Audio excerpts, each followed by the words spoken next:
Welcome back into the Rounding Third podcast, episode 201, Key Injuries Already.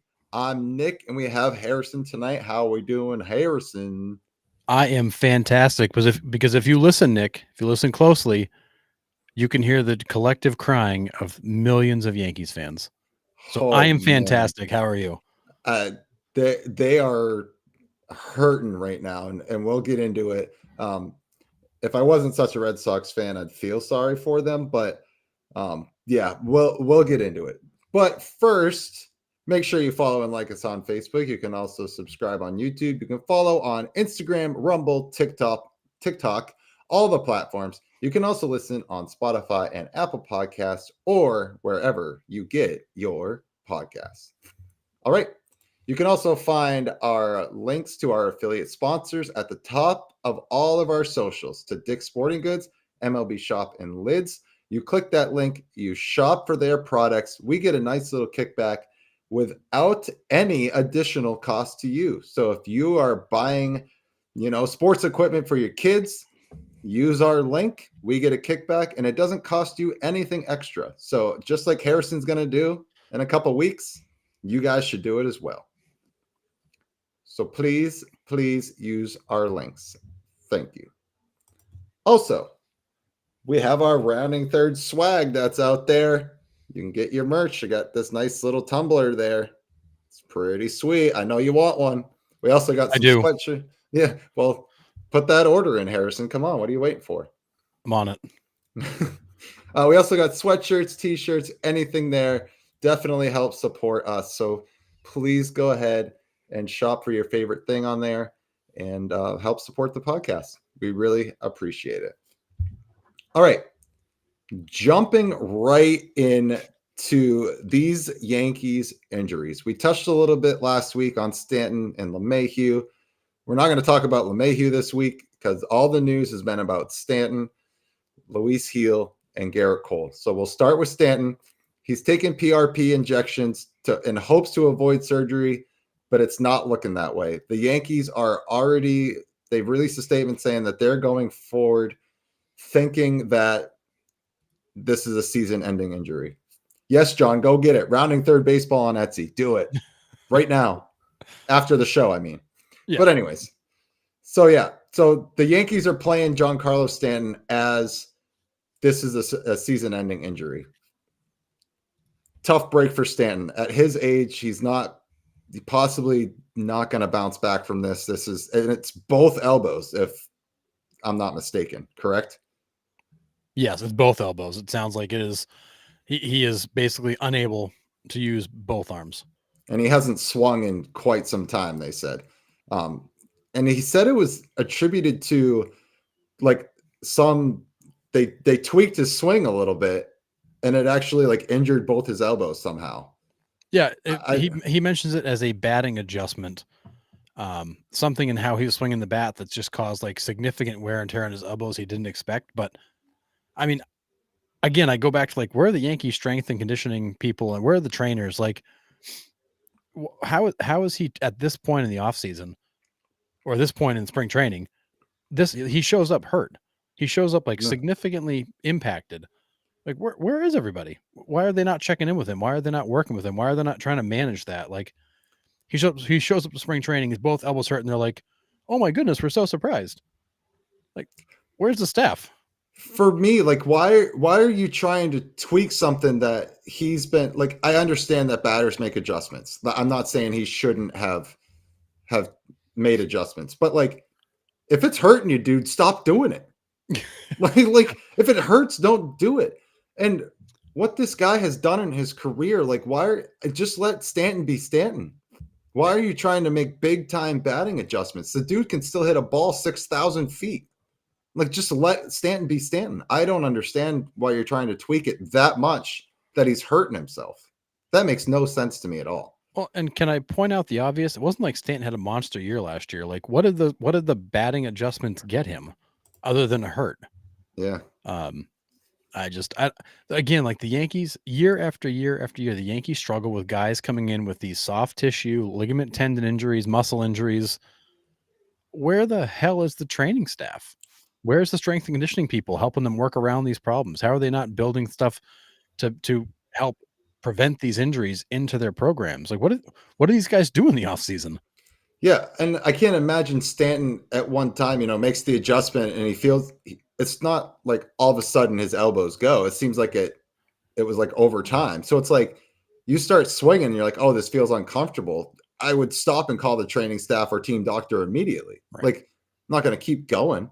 But yeah, John, I did not know this. PRPs are scam, and there's no studies saying that it's effective. I did not know that, but maybe it was just like a last ditch effort to avoid surgery. But it's sounding that he's gonna have to go down that road. Or it's more of the problem the Yankees training staff has, where they don't actually know what's going on, what they're doing. Yeah, but it's, I mean, Dominguez last year, like it's constant. Guys consistently just come in and they get hurt, and it's muscle, soft tissue, ligament, tendon, like all stuff you can work out around. Yeah. So more soft tissue here. Luis Gil, lat strain, is going to be out for at least 3 months. So we won't see him until earliest the 1st of July. That's huge. This dude absolutely dealt for them last year. He was going to be, I would say, their number 3 behind Fried. You had Cole, Fried, and Gil was going to be their number 3. That's a big hole. If he was even half the guy he was last year, that's a great number 3 that any team in the league would love to have. This is a big loss for the Yankees here. Yeah. Again, lat strain, you're talking muscle. And obviously lat for a pitcher is a big deal. That's all supporting the shoulder and all the movement. So that's going to be a tough one to come back from, because it's going to be one of those that lingers, and you don't know when it's going to come back, how it might come back. It could recur. But again, here's last year's Rookie of the Year, a guy who for stretches was your best pitcher, period. Yeah. Not your best rookie pitcher, not really good. Like, he was, for stretches of last year, he was your best pitcher, period. And to not have him is going to hurt. And the worst part about it is we haven't even gotten to the worst news of it all. Yeah. Well, I got to see Luis Gil live when I went to Yankee Stadium last year, and he was lights out against the Mets. I mean, he just mowed him down. Like, he looked good. His stuff is so good. His stuff is so good. His command is so good. He is electric. And then we got this one. So will undergo tests on his elbow after 2 spring training starts. He has done these tests since I, put the show together. He has done the tests. He is being recommended. Like, we were on the Rounding Third Boston show just a couple minutes ago. An alert came through the phone that he is going to be recommended for Tommy John. And that looks like the road that he's going to have to go down.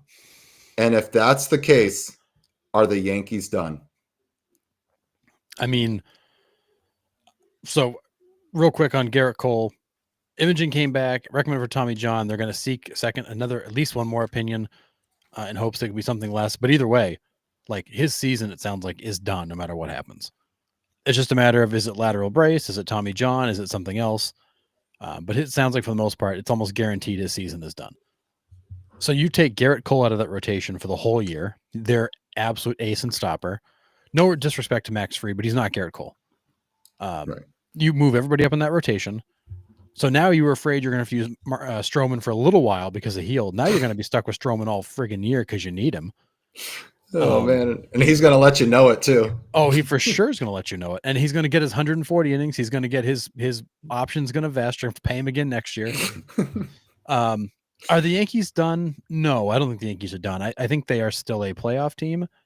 But where it looked like they were going to be able to kind of stroll through the American League East and probably stroll through the playoffs again and have some resistance, but not a lot. I mean, they were the clear favorite in the AL. I would say they are now in the pool with everybody else. I would put the Yankees next to the Red Sox, the Orioles, the Guardians, the Royals, the Astros, Rangers.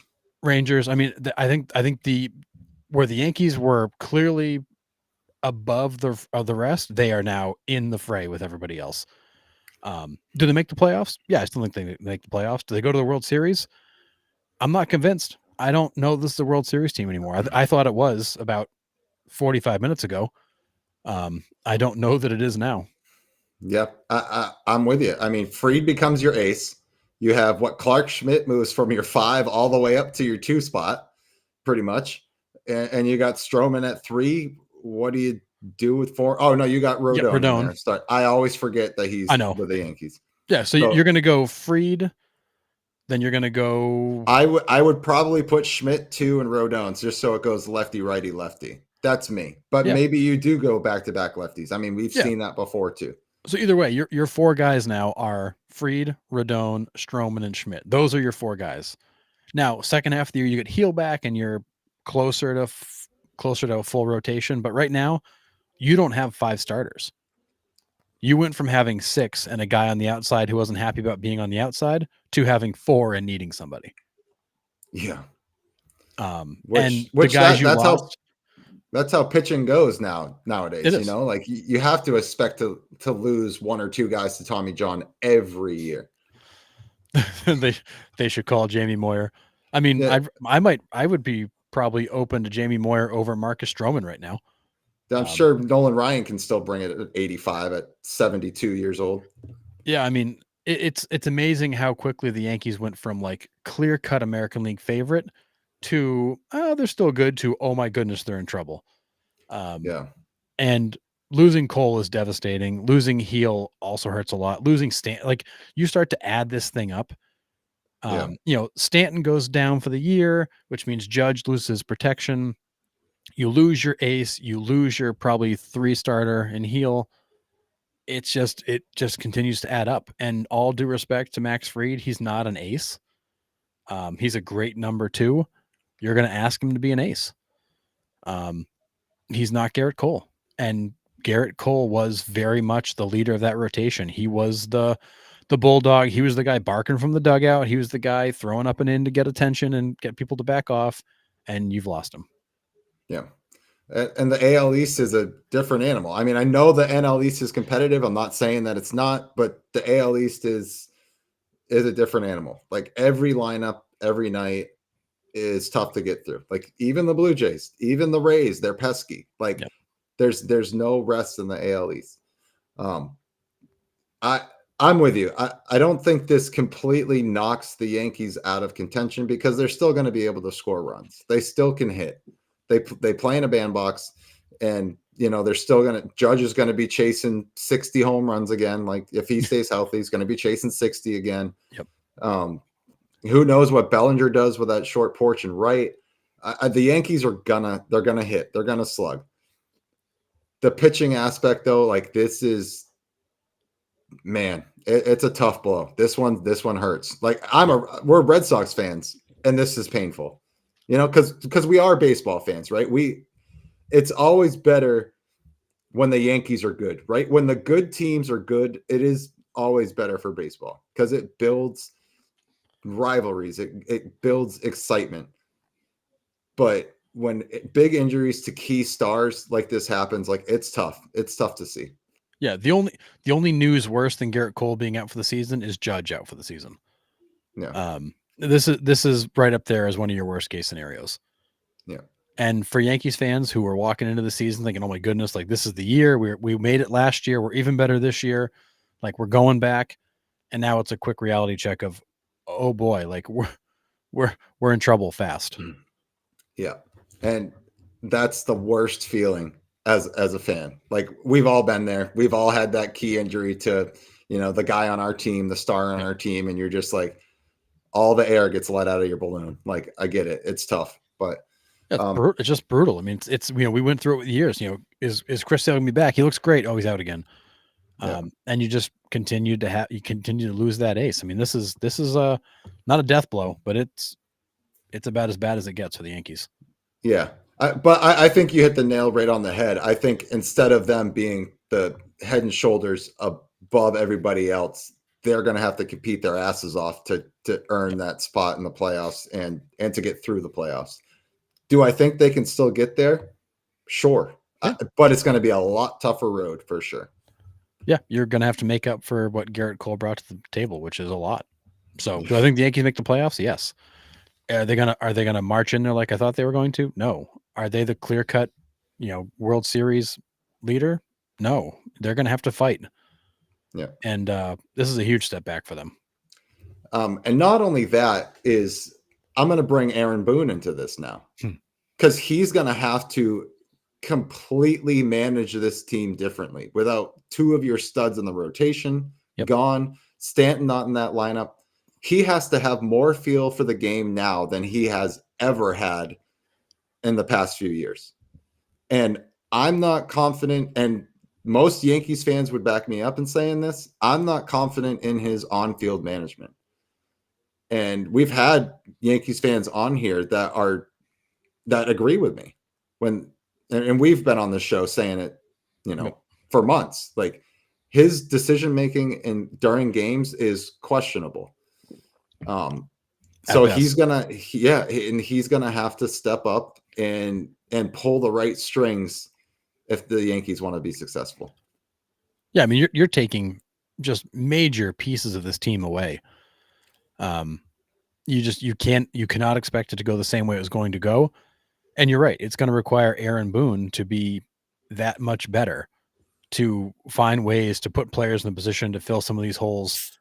You're not going to go out and find Gerrit Cole's performance somewhere else, but you can manage somebody else coming in. You can manage a bullpen in a way that you can minimize the losses from it. So yeah, he's going to, if they're going to go back to the World Series, Aaron Boone's going to have to put on a masterclass of managing this year to do it.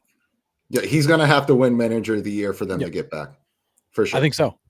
And as talented as that team is, they're still going to go out there. They're going to mash. They're going to score runs. They're going to win games. But they're not going to be so much better than everybody else that they can rely on talent alone. They're going to have to actually outfox you and make the right moves at the right time. Yep, agree. So where do they go from here? Are there we kind of talked about their chances going back to the World Series are diminishing. But where do the Yankees go from here? Now, I am going to put up a slide about Sandy Alcantara here in a couple minutes. And the Marlins are, looking to ship him out. The Red Sox are reportedly in, and the Mets are reportedly in. Now, I mean, the Yankees have to be in at this point too, right? I mean, yes, I think they have to be in on everybody. If I'm Brian Cashman, I'm working the phones right now. Who is available? And if I'm Brian Cashman, I'm calling the Cardinals back going, hey, if I take Arenado, can I get Sonny Gray? I'm getting creative here. I'm making all the phone calls I can. I'm trying to package up some players because you can't just kind of go, oh, well, woe is us. Here we go. You're going to have to go out and make a move. And whether that's Alcantara, whether that's a deal with the Cardinals where you can maybe take on Arenado's contract and pull in Sonny Gray as kind of a sweetener to that deal. If you're going to go a whole different direction and call some other teams and try to work a deal for maybe some lesser starting pitching that fills some holes, I don't know. But Brian Cashman has got some serious work to do in the next 2 weeks to figure out how to fill some of that gap, because you won't fill it all. Yep, right. Yeah, and Marcus Stroman couldn't be happier. You are 1,000% correct on this. Yeah. Stroman is the guy that benefits the most from this whole situation, because he went from being on the outside looking in to being a really important piece of this team. And we said that when all the news came out about Stroman, about him barking, we're like, he's gonna get his shot. Like, I don't understand why you're barking like this. Like, I can get the frustration of being in the bullpen when you've been a starter your whole life, but something like this always happens to every team. Like, you have a starter miss starts, and now they got two. So you did all that barking, caused all this riff in the clubhouse and the organization for literally nothing. Like, you're gonna get your shot, dude. Anyways, I digress. Can I ask you a conspiracy theory question? Can I pop my tinfoil hat on for just a minute? Sure, let's do it. All right. So Gerrit Cole, he opted out and then suddenly opted back in. Is it because he knew he had an elbow problem? Did he finish the season not feeling great? Did he have a workout go bad? Did he get some imaging done on his own to check his arm, realized, oh, maybe it's not great, and said, maybe I should take the sure thing? Like, is that an angle here? Damn, dude. I don't know. I've never thought of it that way. I mean, possibly. right? I mean, there's always that chance that happened. Like he's doing an off-season workout. He's like, yeah, I'm going to opt out. And then he's like, he throws one ball wrong. He feels it pop or twinge. And he's like, oh shit, maybe I should opt back in. I mean, it's possibly, I'm not going to rule it out. I was thinking a little bit ago and I'm like, is that an angle? Dang. Yeah. John, I love this thought. I think the Mariners can absolutely like extort the Yankees for Castillo. But the last point here's what I find most important is this a situation where you call Trevor Bauer? Here's a guy who could come in and pitch immediately. He's already ready to go. He'd come in for the major league minimum. He'd be on his best behavior because you're giving him a shot. Nick got into it earlier with somebody on Facebook about Trevor Bauer, but like, is this a chance? Is this the opportunity to call a guy like Bauer and say, hey, look, we'll bring you back, league minimum, short leash, don't screw it up. Is that, and in that clubhouse, could Trevor Bauer be okay? If there's 30 MLB teams that Trevor Bauer could go to, the Yankees are at the top of the list that would never sign Trevor Bauer. They are. I mean, I don't think he fits in with that culture whatsoever. You know what I mean? Like, I don't know if the Yankees even look in that direction. Now, I mean, say what you want about Trevor Bauer. Does he have the talent? Sure. he would never be on his best behavior. You are 100% right. He probably wouldn't be. And the New York media would just exacerbate the issue by giving him all the spotlight. Dude, they would exacerbate it before he even threw a pitch. Oh, that New York would be buzzing the minute that even became a rumor. Yeah, I mean, would it surprise me if he ends up signing somewhere? Like, no, but I just don't think MLB teams want it. They don't want that sideshow. We've talked about it. Is he talented? Yeah, the guy can still pitch. I'm not downgrading that at all. But he's on the back end of his career. He's 34-ish, I think. Like, do you take a 1-year flyer on him if you're really hurting? Sure. But he's not going to come in quietly. There's no chance in hell he comes in and just pitches. Zero chance. Yeah. He's going to ask, hey, can I bring my cell phone out and record me pitching against the Red Sox? Like, no. Like, I don't see it. Oh, hang on, Nick. Breaking news. John Rocker came out 20 minutes ago in support of the Yankees signing Trevor Bauer. Yeah, so he's on his X account. He came out supporting Trevor Bauer. So he's definitely not signing with the Yankees now. One nut job supporting another. If I'm Trevor Bauer, I'm like, Rocker, can you please take that down? Thank you. I honestly, like, I went on X real quick to just be like, hey, like, what's the situation? I'm waiting for Bauer to be like, hey, Yankees, I'm available, or something like that. It's coming. It will come. It'll probably be in tomorrow. We'll see that for sure. But I don't see a team taking a shot on him at this point. Like, what I was talking about earlier was he was talking his way out of the league before all of that other stuff happened. Like, he was already questioning everything the MLB was doing. And then all of that off the field stuff happened when he went to LA.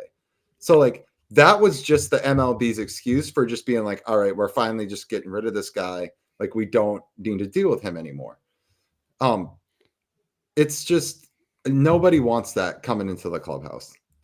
Yep. I mean, maybe Aaron Judge could be the X factor there to keep him on the straight and narrow, but man, I don't think a team wants to even remotely deal with that.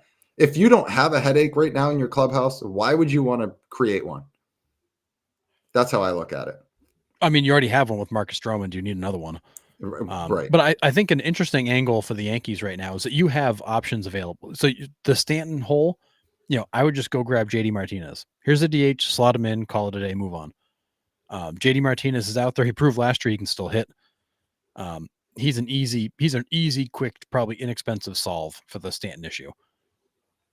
Pitching's a different one. Unless you've got somebody in the minors you feel like is really ready to go, which indications are they don't really have anybody they feel is that close to ready to go, they're going to have to go make a deal. And you better hope somebody doesn't extort you for everything they can get, knowing that you're not in a position of leverage. Yeah. Yeah. But at the same time, like, I agree with Mr. Clamps here. Like, Yeah. he's a liability across the board. I would rather take a chance with a minor leaguer in my system already than to take a flyer on a 34-year-old pitcher that brings off the field antics with him. Yep. I would rather bring somebody that's already property of the New York Yankees. That's a minor league kid. If he doesn't work out, you know what? We ship him back down. We try somebody else. And we just keep going back and forth until we find somebody that can settle into that spot. Or like you said, make a deal. He's not worth the headache to me. I don't think that's where the Yankees shouldn't even look in that direction. I don't think any major league team should look in that direction. No, and I don't care how desperate you are. I'm not saying they would. I can see a scenario where somebody gets desperate enough to be like, hey, like we need to at least give this guy a call and find out what the deal is. The best thing Bauer could have done was just go to Mexico and pitch, and that's it. Not put all these people in the league continually on blast about his pitching line every time, right? And then a team would have probably been more apt to go to him and be like, hey, like, are you still interested in pitching? But like every outing he goes out, he puts it out on X or, puts it up on Twitter, whatever it's called now. And then he comments on every single segment. Oh, I'll go for league minimum. Yes, dude, we get it. We understand. But if he would have just taken a step back and not done that, there might have been a team that would have taken a chance on him. They just don't want that show. I don't I don't disagree. And earlier today Bauer set a goal. He wanted to strike out half the batters he faced today just because he thought it'd be fun to set that goal. Like he is entertaining. He is polarizing. He just sucks in the attention. People love to watch him because he's entertaining, but he's also a sideshow at the same time. I don't think the Yankees want that, but it begs the question of like, if they can't solve the problem, will they make the call? Probably not, but the Yankees have some work ahead of them for sure. They do. All right. Thank you for getting me back on track. I don't know why Trevor Bauer just strikes a chord with me, but he does. I don't know why. But anyways, all right. Moving on. He sends you right off a cliff. I love it every time. He does, and he's really the only one, and I don't understand it. But no. Anyways, all right. Moving on. Sorry about this, John, but out of Mariners camp, George Kirby will start the season on the IL with shoulder inflammation. Do you think the Mariners should call Trevor Bauer? No, I'm kidding. I don't want to get back into this. Yes, this is the only team that should, because they have nothing going for them except for their starting pitching, and they're going down. So if this staff can't stay healthy, which last year they did, they had 4 guys start over 30 games. I think all their horses started over 30. Freaks. It was freakish how much they got out of those guys. Do they even have a prayer in the AL West? No, John, close your ears. No, they don't. That pitching, it's going to be just like last year. Pitching is going to be elite. Offense is going to be terrible. And because of it, they won't be able to get over the hump. They are wasting one of the greatest pitching staffs you'll ever see because they just can't seem to figure out how to sign guys that can hit. Yeah. I mean, yes, Emerson Hancock, you're not worried. You're not worried about the hitting at all. All right. Well, moving on. But no. Well, I think he means about the pitching. The hitting, I'm sure he's definitely worried about. Yeah. But no, actually, there's nothing to worry about because they're just not going to hit. No way we suck. John, no way we suck. Yeah. I mean, yeah, I'll say it again. They are wasting one of the greatest pitching staffs you will ever see because they just can't sign hitters. And then when they have hitters, they trade them away. Yeah. I mean, you didn't like Suarez. You traded him. You let Teoscar walk. Hasn't worked for you. It just hasn't worked out very well for you. No. And I mean, I've said it before, I can understand why the Mariners kind of parted with them, because between the two of them, they had 400 Ks in a season. They struck out ton and they wanted more contact, but they didn't get more contact. No, the problem is they went out and found guys to strike out 300 times a year, but don't hit for power or average. Right. So you got less strikeouts, but you also got less production. Yeah. I agree. So yeah, big key injury for yeah, I'm worried about the tweakers downtown can hit better than the over the hill bums we have. yeah, facts. Seattle is a different world altogether. At least you're not Portland, where you've got, is it Portland that's got like sections of the city roped off to be like its own little city within a city where they wanted to succeed or secede or whatever. It's a weird world out there, man. I have no idea. I'll stay in my little town in North Carolina, but Yep. I'll stay in my even smaller town in the Northeast. Yep, exactly. All right, Sean Murphy for the Braves out 4 to 6 weeks with a cracked rib after being hit by a pitch. Opens the door for the Braves top prospect Drake Baldwin, who is expected to start the season with the Braves. So I hope this isn't an indication of how the Brave season is going to go, but this is not a great start when you're trying to get people back and healthy. Yes, I know it's kind of a fluke thing being hit by a pitch, but yeah, this one hurts. Yeah, and so Chadwick Trump, who is still a highly touted prospect, is sitting as the backup currently. And then Drake Baldwin, I know, is the top prospect who's hanging out behind him. And you could start the season with two catchers that are like as green as can be. Yeah. This is where the Travis d'Arnaud, losing him hurts a lot. Yep. Because when Murphy was hurt last year, d'Arnaud just jumped right in and it's like you almost didn't realize Murphy wasn't there. Yeah. That will not be the case this year. Yeah. And we were all in on the Braves coming back. Like Austin Riley's back, Acuna's, 95% back. He's still got a little ways to go. Like you were going to be full strength again here probably in May. And now you're going to have to wait until maybe June. Yep. Hopefully. And this is like such a crappy fluky injury. Like just gets hit by a pitch, gets hit just right to crack a rib. Like it's a really annoying injury. It's very Braves of him. Yes. Oh, so Braves. It's fluky crap. It's terrible. Yeah. Was it Albies came back for one game and then broke a finger? Yeah. It was just fluky stuff. Crazy. All right. Grayson Rodriguez for the Orioles. He'll start the season on the IL with elbow and tricep soreness. Are the Orioles in trouble? Has the window closed or is it starting to close?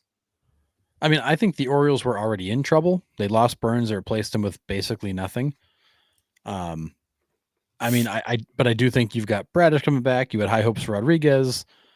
You brought in the pitcher from Japan, and I'm blanking on his name now, who kind of fills up the strike zone. Sagano, thank you, who fills up the strike zone. Like, there was some hope. But now Rodriguez is down for an undefined amount of time. You still, so the guy you thought would maybe slide up and take the reins is now going to be out. Your pitching's in rough shape. And I think the window, I don't think the window's closed because I think they're like one signing away from being right back in it, but the window is for sure closing. You are wasting the hard part too with the Royals. You're with the Orioles is you're wasting the least expensive window you may ever have. Right. All these young guys are still wicked cheap. That's going to change here in a couple of years when they start hitting free agency, and you can't keep them all. So is the window closed? No, but it is absolutely closing if they don't act fast. Yeah. I mean, and this guy really hasn't been able to stay on the field consistently either. He's been hurt off and on his entire career. But the Orioles lost too much this offseason. You'll see in our prediction shows coming up, but I have them kind of finishing behind the Blue Jays this year. Don't ask me why, other than the fact that I just don't think they replaced the production with Burns and Santander. Like, I love the young guys. I love what the Orioles are. They're fun to watch, but I just don't think they replaced the production. Tyler O'Neill is not Anthony Santander. Gary Sanchez is not going to make up that gap with O'Neill. But I mean, Santander was 44 and 100. Corbin Burns is a Cy Young candidate every time he steps out on the mound. Like, you did not replace that this offseason. And they've taken a huge step back, I think.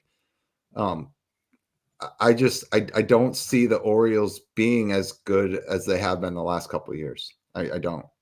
Yeah. And I hate that because I loved watching them be at the top and competing again. Yeah, and I think Masson had a great headline yesterday. It's Orioles dependent on depth again, while wishing Rodriguez a speedy recovery. The Orioles were already kind of dipping into their depth with the loss of Burns and not replacing him. But now, like, you're solely reliant on how good this next wave of guys can be. Yeah. Like, you're dipping deep into the pool of your depth to figure out what you can try to pull in and save your season, because this is not a loss they could sustain.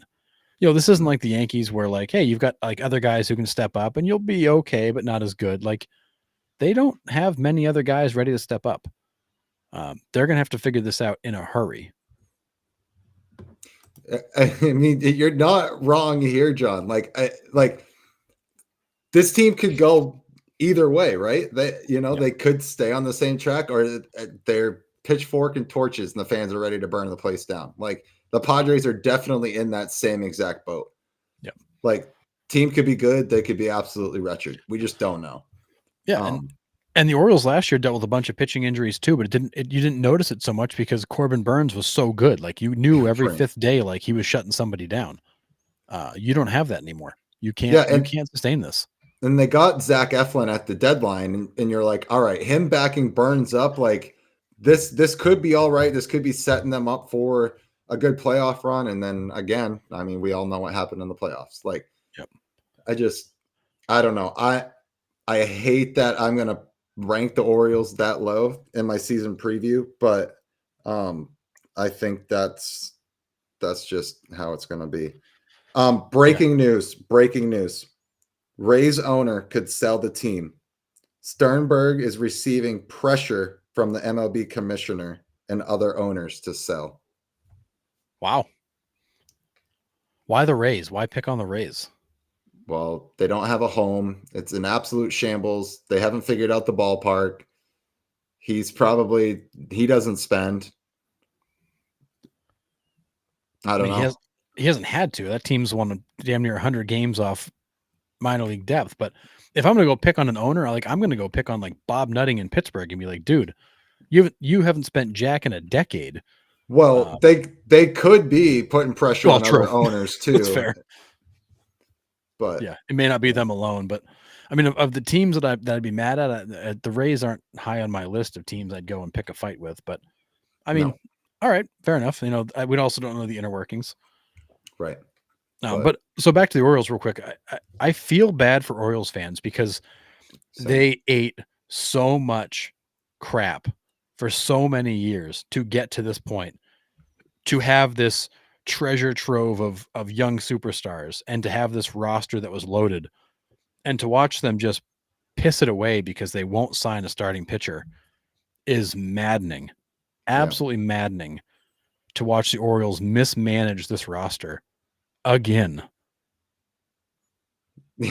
It hurts. Like, it hurts me to watch it because we went to see them live. That ballpark was electric. Those fans love that team.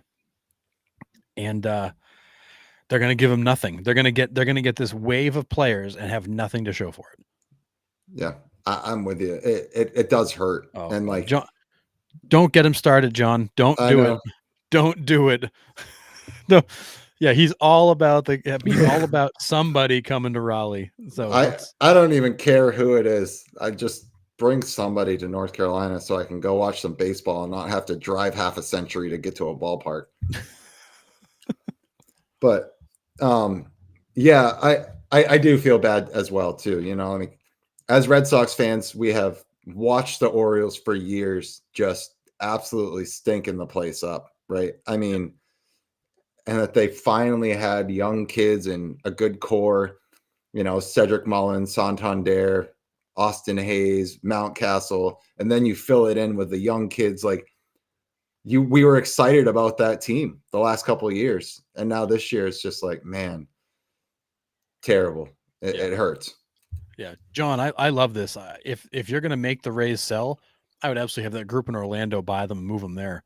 Keep them in Florida, move them an hour and 20 minutes up the highway, put them in a bigger market, better ownership group.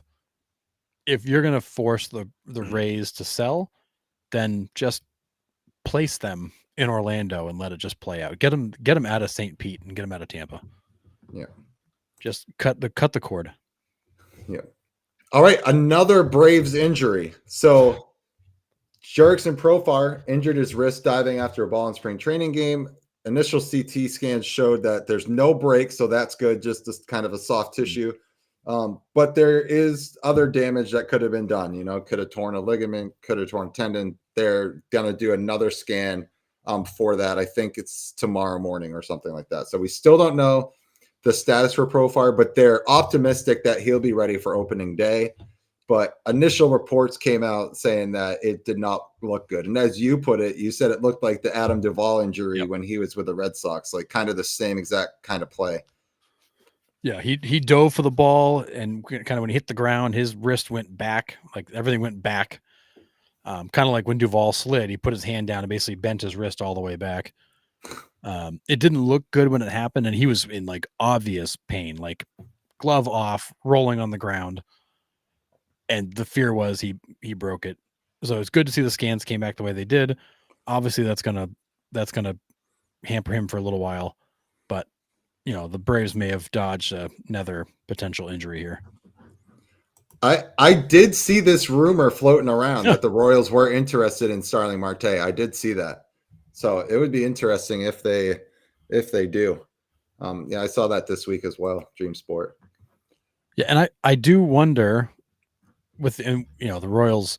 I mentioned to you the other day, Nick. I felt like the Royals didn't go after another outfielder late in the offseason because what Jack Caglianone can do, like that dude hit another bomb yesterday. That ball, I'm pretty sure, hit the moon. I mean, the dude's got unbelievably raw power, and I feel like it was almost like the Royals were saying, "Look, let's let the kid play his way onto the team. Let's not sign somebody and block him." Yeah, he's hit 3 homers this spring. Yeah, they've been bombs. Yeah, that kid's a stud. So. Yeah, that whole group of hitters that came out at the same time: Caglianone, Dylan Cruz, was it Condon who set the NCAA home run record? Yeah. You've got these young guys that are waiting are unbelievably talented. Yeah. I mean, and we've said that, repeatedly, it seems like for the last years, baseball's in great shape with the amount of young talent coming up and ready to take over. Yep. It's going to be exciting to watch for the next 10, 15 years. Well, if we have baseball after 2026, but that's another story. Yeah. I mean, there may not be any MLB after that for all we know, but we'll see how it plays out. Yeah. All right. Yet another injury. We're 45 minutes into the show. We're still talking injuries here. Francisco Alvarez out 6 to 8 weeks with a fractured hand that will need surgery after being hit by a pitch during live BP. That's awful. This is like the 6th or 7th time that we've heard somebody getting plunked in live BP. I know you created a reel that had Chris Bryant getting drilled. Alvarez is out now with 6 to 8 weeks. And as important as seeing live BP is, do we see teams start to steer away from that because we've seen a lot of guys get beamed this spring? No, I think that live BP is an important part of the spring. You got to help these guys get ramped up to full speed. You got to help the pitchers actually see a batter standing in the box, not just throwing to a catcher with nobody around. So I don't think live BP goes away. I think you may be more selective with when you do it and who's up there. Maybe day one, you don't want one of your starters up there in case your pitcher is not ready to see a live hitter. They're a little bit wild. Maybe you wait a little while to bring those guys in, but I don't think you can do away with it because these guys need the live action up close. And it's one of those things where like HBPs happen. I mean, Sean Murphy got hit by the ribs in a spring training game. He's out 6 weeks. Alvarez is out 6 weeks. Getting hit in live BP, like this stuff just happens. Yeah. Yeah. I mean, I agree. I kind of just threw it in for like a talking point, but with the technology and the machines they have now, like you can plug in, like, I want Pedro Martinez repertoire, and you can literally put in curveballs, a range of speeds in the curveballs. You can put a range of speeds in the fastballs, the change, and the action that it goes. Like these pitching machines are ridiculous, and you don't risk getting your guy hurt with a pitching machine. I get it. It's not the same thing. You can't get your timing off a machine the same way you can off a live guy. Like, I completely understand that. But Yeah, and being on the field, your perspective is much different. Your eye lines are different. right. Like it's all Yes, those I things get are it. true. The machines do take a lot of that out of it, but live BP is just one of those things that like it's a necessary evil that I don't think anybody loves doing. But at the same time, it's a cool chance to like challenge each other. Like we were Right. watching like some of the Yankees guys get taken deep by rookies, and it was like that's what a cool moment that is for like the young guys to come in and like Right. take Gerrit Cole a yard. Well, it was But like it is necessary. we saw the video of Kyle Teal after getting traded to the White Sox take Sasaki deep in his first live BP, and we're like, oh crap. We're like, what did we get rid of? Yeah. But yeah, I don't know. It's yeah. I mean, VR could be also a good tool, but again, it's still not quite the same. Like, does it help you get reps? Yeah, sure. But I mean, yeah, it's just tough. I hate seeing stars like that go down in spring training. We saw it, was it last year or the year before, that Gavin Lux went down with an ACL in spring training. And he was supposed to make a big impact on the Dodgers that year and just didn't play because he tore the ACL. But I just feel like live BP is kind of a preventable thing that you don't have to risk injury. Like, I get the importance of it. I really do. Yep. I'm not saying that it's not important, but I also don't want like Mookie Betts, Shohei Ohtani, or any of those guys getting live BPs when like I can remove that risk completely. Yeah, I mean, I think there are options, but it's one of those. It's like a rite of passage of the spring. Like you got to get out there, you got to throw to batters, you got to see batters up close, you got to see pitchers up close, and with that comes some risk. But I mean, these guys could also take a bad hop during infield practice and take a ball off the eye. I So get it. Yeah, I get it. it's always one of those things where stuff can happen. Yep. There's always more stars coming. You're not wrong. You're not wrong. Yep. Getting nailed in the Justin Turner in the face spring training. That's right. Yep. Yep. And I get this. Yeah, happens. I totally get that. I mean, it's totally baseball. I don't want guys. I'm not trying to say that. I'm not trying to say that like don't go out and play baseball. But at the same time, like if I can remove that risk for my stars getting hit, like I'm thinking about it. Or I'm picking and choosing who gets live BP. Well, and that's why I say maybe you're more selective with who does it. Like maybe you don't bring the stars in until later in the season, in the spring training cycle, where these pitchers have been through a few rounds and they're more dialed in than they are on day one. But it is what it is. Question back here in the chat from Dream Sport about Salvi. I know he left the game a few days ago with a laceration. I've heard nothing about it since then. The Royals were downplaying that as not a big deal. A few days of rest. But I do know the Royals are, starting to think about what they do with Salvi. They want to rest him more this year. I believe he's got an option that's up or that's available at the end of the season. Do they pick it up? Do they let him go? Is this the end of Salvi's time? There's a lot of decisions to make with Salvi, but I haven't heard much in terms of the eye thing causing a problem. I like this solution. I really do like this.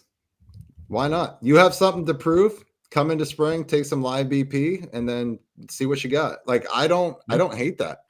And like I said, like back to John's comment here, robot BP pitchers, like they have them.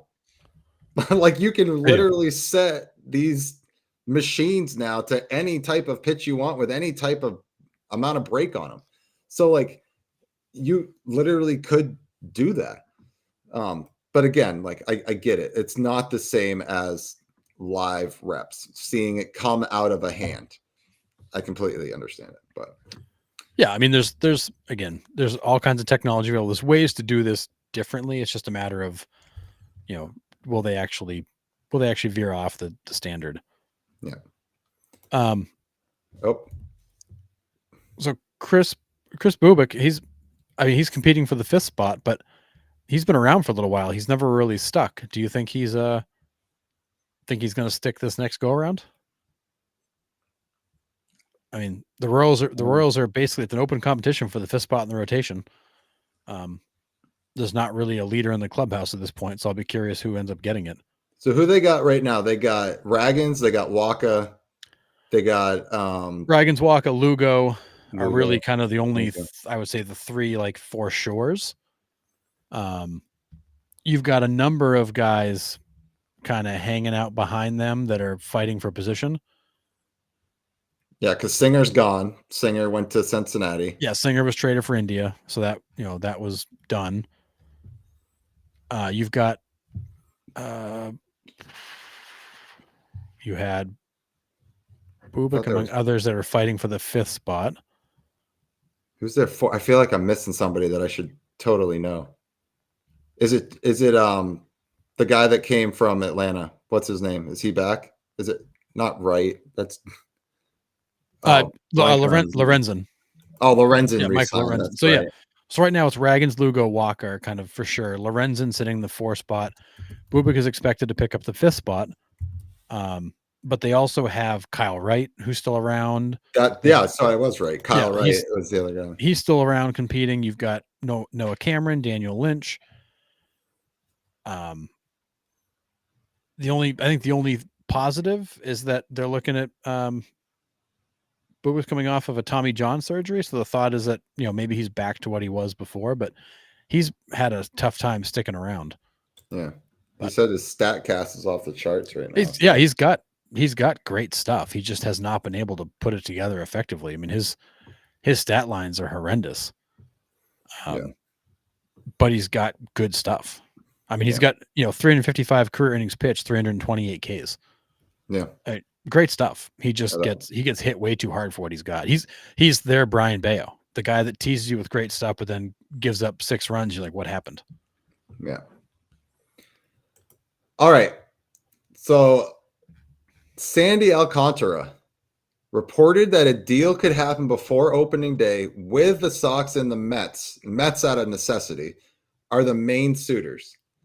Now, I did put in the bottom here, at being Red Sox fans that we are, it's time for the Sox to pounce now on this opportunity with all the Yankees injuries that we talked about at the beginning of the show.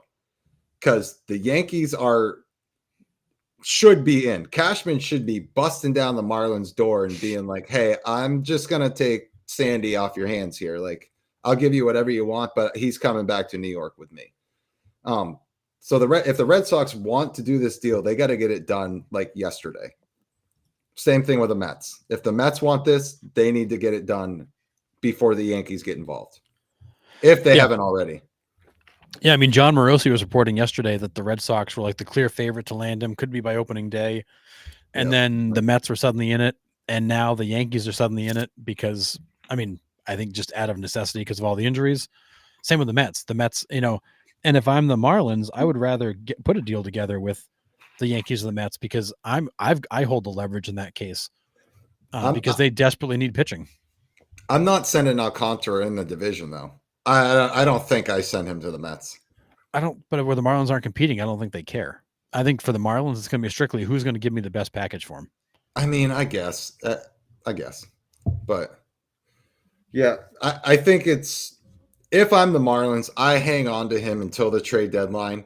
And because that's when I'm going to get the biggest package. He comes out and he shoves for the first 4 months, proves that he's back and he's healthy and can still pitch at a high level. Then I trade him. Yeah, but I mean, his value, if the more he proves he's back, the more value he gets in a trade for 100% sure. Yeah. Again, unless there's behind the scenes stuff that the Marlins know and they're looking to trade high on him because they're like, hey, look, he's back. He looked good in his first couple spring training starts. So, like, he's back. Like, we're trying to get him out. I mean, that could be it too. But I don't know. Yeah. It's going to be interesting. Oh, John. Listen. You don't want my pod worn Sea Dogs cap, buddy. That thing has sweat stained. That thing is it's no bueno. I mean, unless you're into that sort of thing, you can message me on the side. But anyways, yeah. I mean, we may like raffle off a pod used microphone down the road, but I don't. I'll make sure it's like some night after like a lot of garlic or something. We'll auction that one off. Yeah. I'm kind of right here with Ted. I think he ends up going to the Yankees at this point The Yankees because are the most it's desperate, I think. desperate. Yeah. Uh-huh. I mean, Absolutely. although I would say the Mets are probably equally desperate because they don't have the depth the Yankees have. But Yeah, I just that's fair. I just don't think Cohen is willing to go any farther than he already has. He's already gone beyond what he put in place as his spending limit. Because they're at what 340 now with the signing of Alonso, second Yeah, highest payroll in something like that. baseball. That was Yeah, he didn't want to go beyond 300, and he's kind of smoked that, and he's leaving money for middle of the season trades. yeah, So I don't know. I'll be curious what they do, but I think the Mets are desperate. The Yankees are equally desperate, if not more so desperate, and then the Red Sox were just like, we just want to get better. But yeah, I think the point you're making is important, which is this is the opportunity for the Red Sox to really just stuff it to the Yankees. yes. Go get him, leapfrog the Yankees, become the AL favorite. This is the door has been left open. Yeah. Yeah, they need to do it now if they're gonna. So, Kick them while they're down. yep. All right. Roki Sasaki's spring training debut, 5 Ks, 3 innings pitched.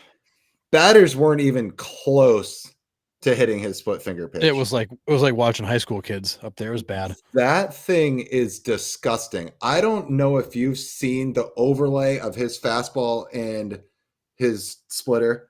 Like the tunneling of it. Yeah, Yeah, it's gross. it's awful. Is he the clear NL Rookie of the Year? He has to be, right? Oh, 100%. I mean, I think the whole world would be shocked if he doesn't win the Rookie of the Year. Yeah.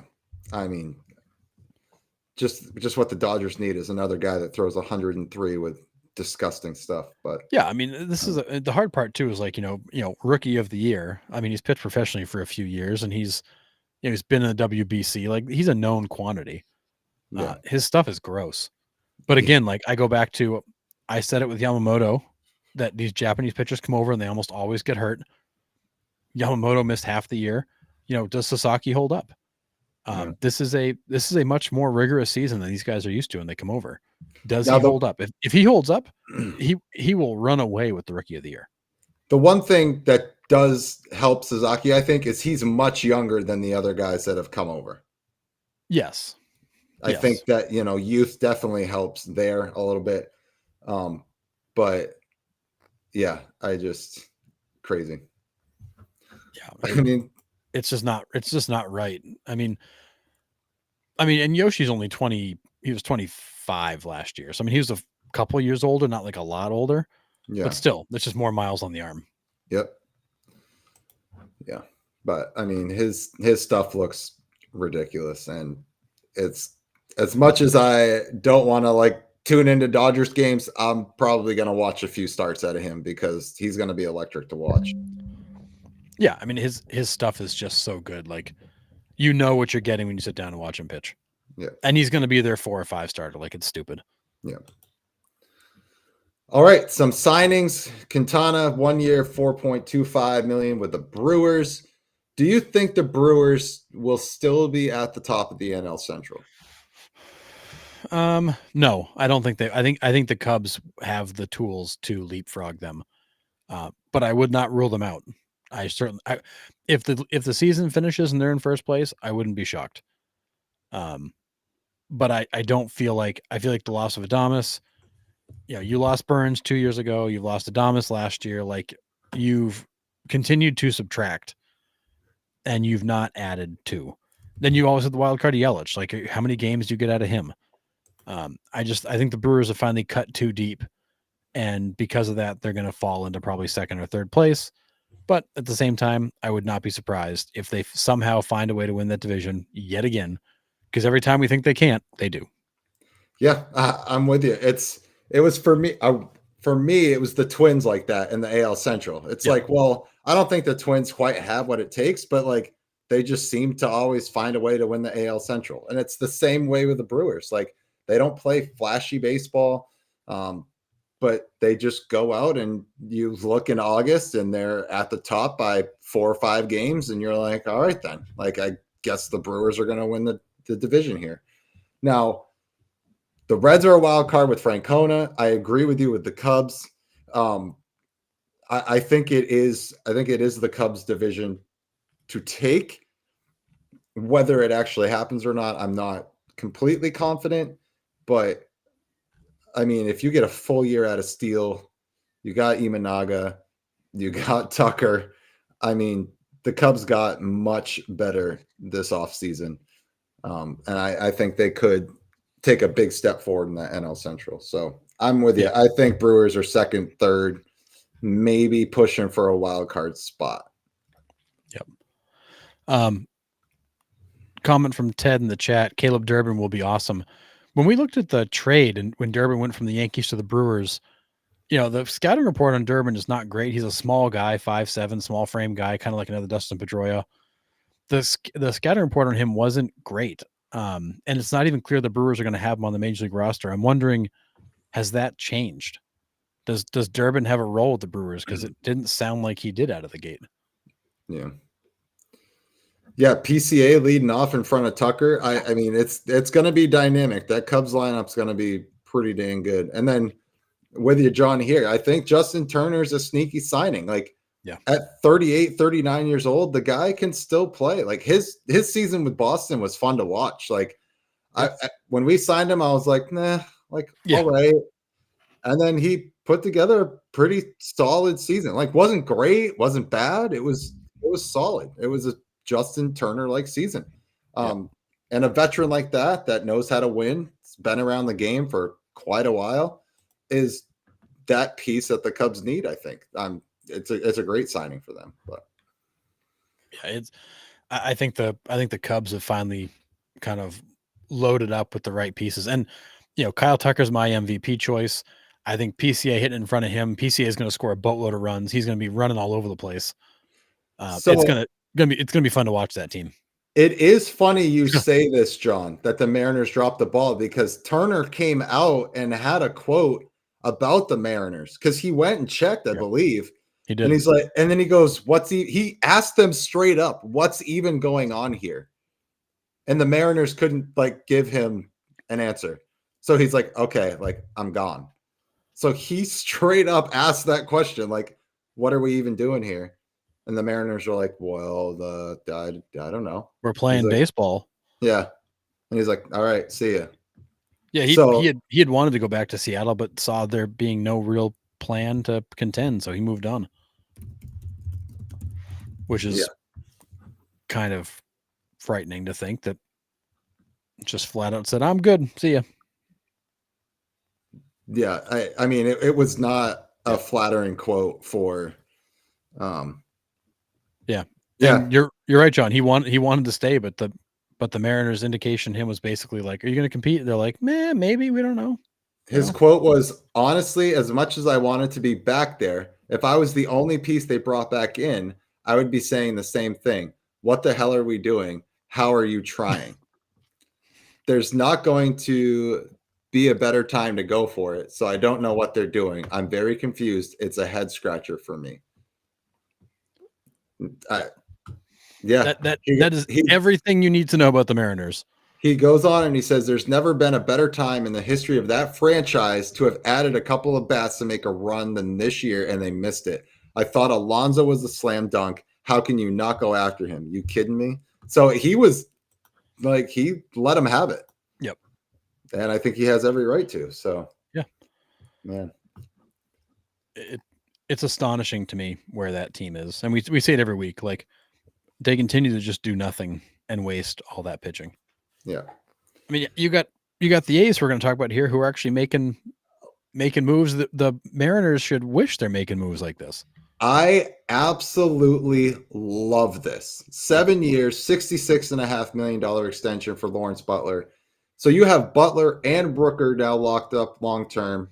What is the state of the A's going forward? I mean, I made a post the other day. I shared the signing and I basically said, the A's have secured their future.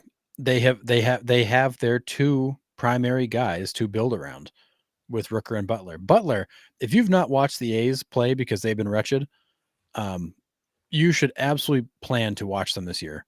Lawrence Butler is like pure electricity. It's speed, it's power. He is exciting. He's not like a super flashy, obnoxious guy, but he's just pure energy out there. And then Rooker just is an absolute hitting machine. Yeah. These guys are a nasty 1-2 combo to build around. And as we said, the minute they left Oakland, the A's were going to get serious. They have. They also need to get serious to fix their rev share issue and get the Players Association off their back. They've done that. Like, they're actually beginning to build out there, and they've got a really solid core in place. This is an A's team that's not that far away from being a real contender again. Yeah, and I think this is, Fisher building up this team so when they land in Vegas, they're not the laughing stock that they have been the last, can't even remember how long.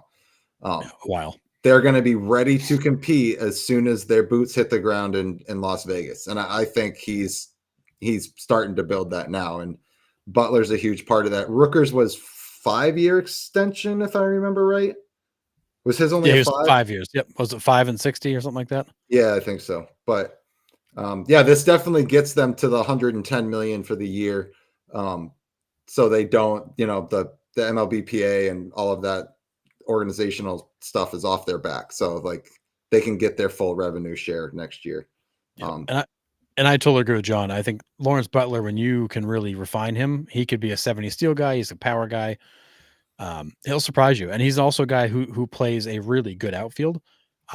Could be in some Gold Glove conversations as you get down the road here. So he does a little bit of all of it. Interesting comment in the chat. The A's playing in the small stadium for the next few years might hurt their fan base. It's certainly going to change how they build their team. Right. They're going to have to adjust to the fact they're not playing in a major league stadium for 81 of their games. They're going to have to build around what they've got. And yeah, it's going to be really hard to sell a bunch of tickets to a stadium that doesn't have a bunch of seats. And I guess it probably doesn't hurt that they're playing in a market where they're not going to call home for long. But this transition period is going to be weird for the A's. See, I don't think they're going to have a problem selling tickets this first year. I think it's going to be the end of year 2, the start of year 3, when it's become old news.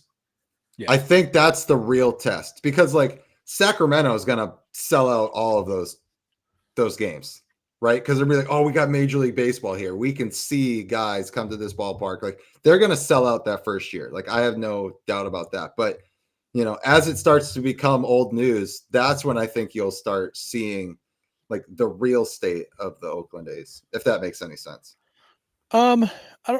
Maybe. I mean, I think that with the stadium being as small as it is, I think it's going to be easy to sell out. But I do think, in Sacramento, where they haven't had professional baseball, you probably got a fan base that's going to be excited to see it. And you're going to have the draw of all the teams coming in to play them too. Right.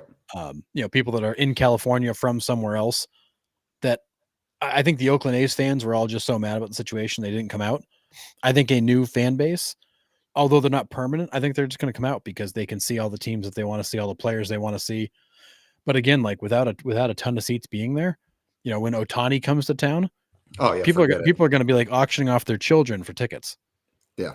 Because you're also going to get wicked close being in a minor league ballpark. Right. Yeah. Not a bad seat in the house. No, it's going to be interesting how this works. I think they're going to get good support only to move away. Yeah. Are they adding more seats? They did a whole big renovation. They've updated the seating, added seating, expanded seating areas. They've redone the clubhouse area. So it's not going to feel so minor league-ish, but it's still minor league-ish. Yeah. Yeah.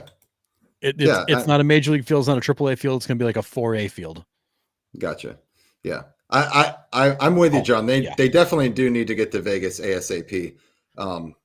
And for all my pessimism earlier about thinking that the Vegas deal was going to eventually fall through and not work, I mean, it looks like it's, full steam ahead. So, but yeah, I just think by the end of year 2 and year 3, the novelty of it's going to kind of wear off, and we'll see. I mean, who knows? I don't know. It's just me kind of spitballing, but the novelty aside, like for the players, going into a second and third year, like if you're Lawrence Butler going into like a third year in a minor league stadium, it's like at some point these guys are gonna be like, can we please get to a real ballpark?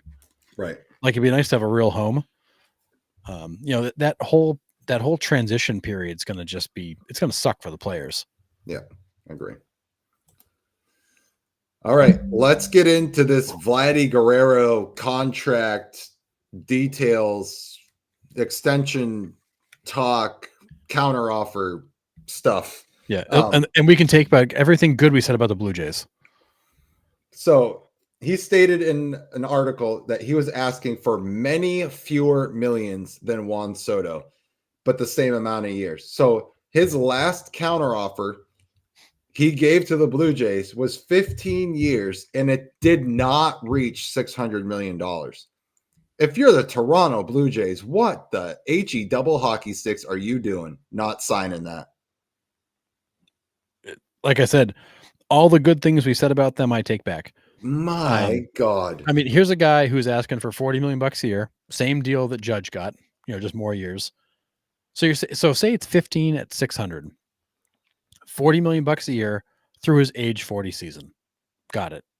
It's the same deal that so many other guys have signed, take him to their age 40 season.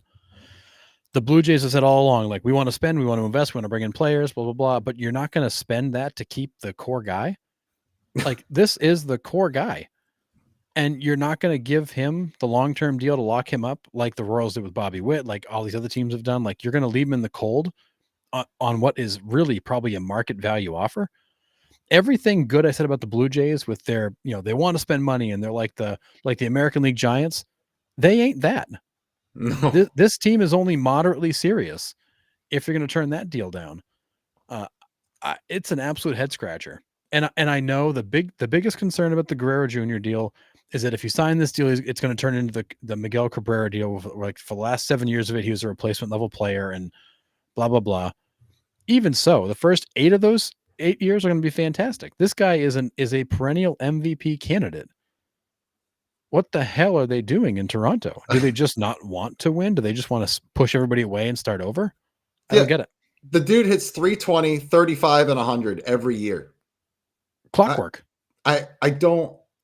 What are you waiting to spend your money on? I mean, my God, if it's not him, who are you waiting for? This one, that if this is true, this is from Vladdy. If this is true, I don't know what the Blue Jays are doing. No clue. And if you've got concerns about his health and his body, I get that he's a young guy now, but since 2001, he's played 161, 160, 156, and 159. The guy is out there every single day. Yeah. And yes, he's a big body first baseman. Like, those guys don't usually age well. Miguel Cabrera is a great example. He did not age well. His last 7 years were terrible. But still, 500 home runs and 3,000 hits. I'm going to take it. Balance of what you got over the time period was good. Like, I don't get it. Yeah. Or they, or there's something else in the deal that Vladdy wanted that was a tough pill for them to swallow. I don't know. It makes no sense to me. And it could be, and Vladdy's only releasing the parts that make his camp look good. That you could have just hit the nail right on the head. And Vladdy's like, listen, I offered him a lot less than 600, but like you said, there could have been some other stipulation in there that he's not telling us, that the Blue Jays were like, no, that's a little too much. But if I don't know, it's crazy. There are 29 out of 30 GMs in Major League Baseball that would sign him to a 15-year, $600 million deal. Apparently, the only one that doesn't want to is the Blue Jays. I would say 28 because the Red Sox wouldn't either. I don't know. For Vladdy Jr.? They didn't do it for Mookie Betts. They're not doing it for Vladdy Jr.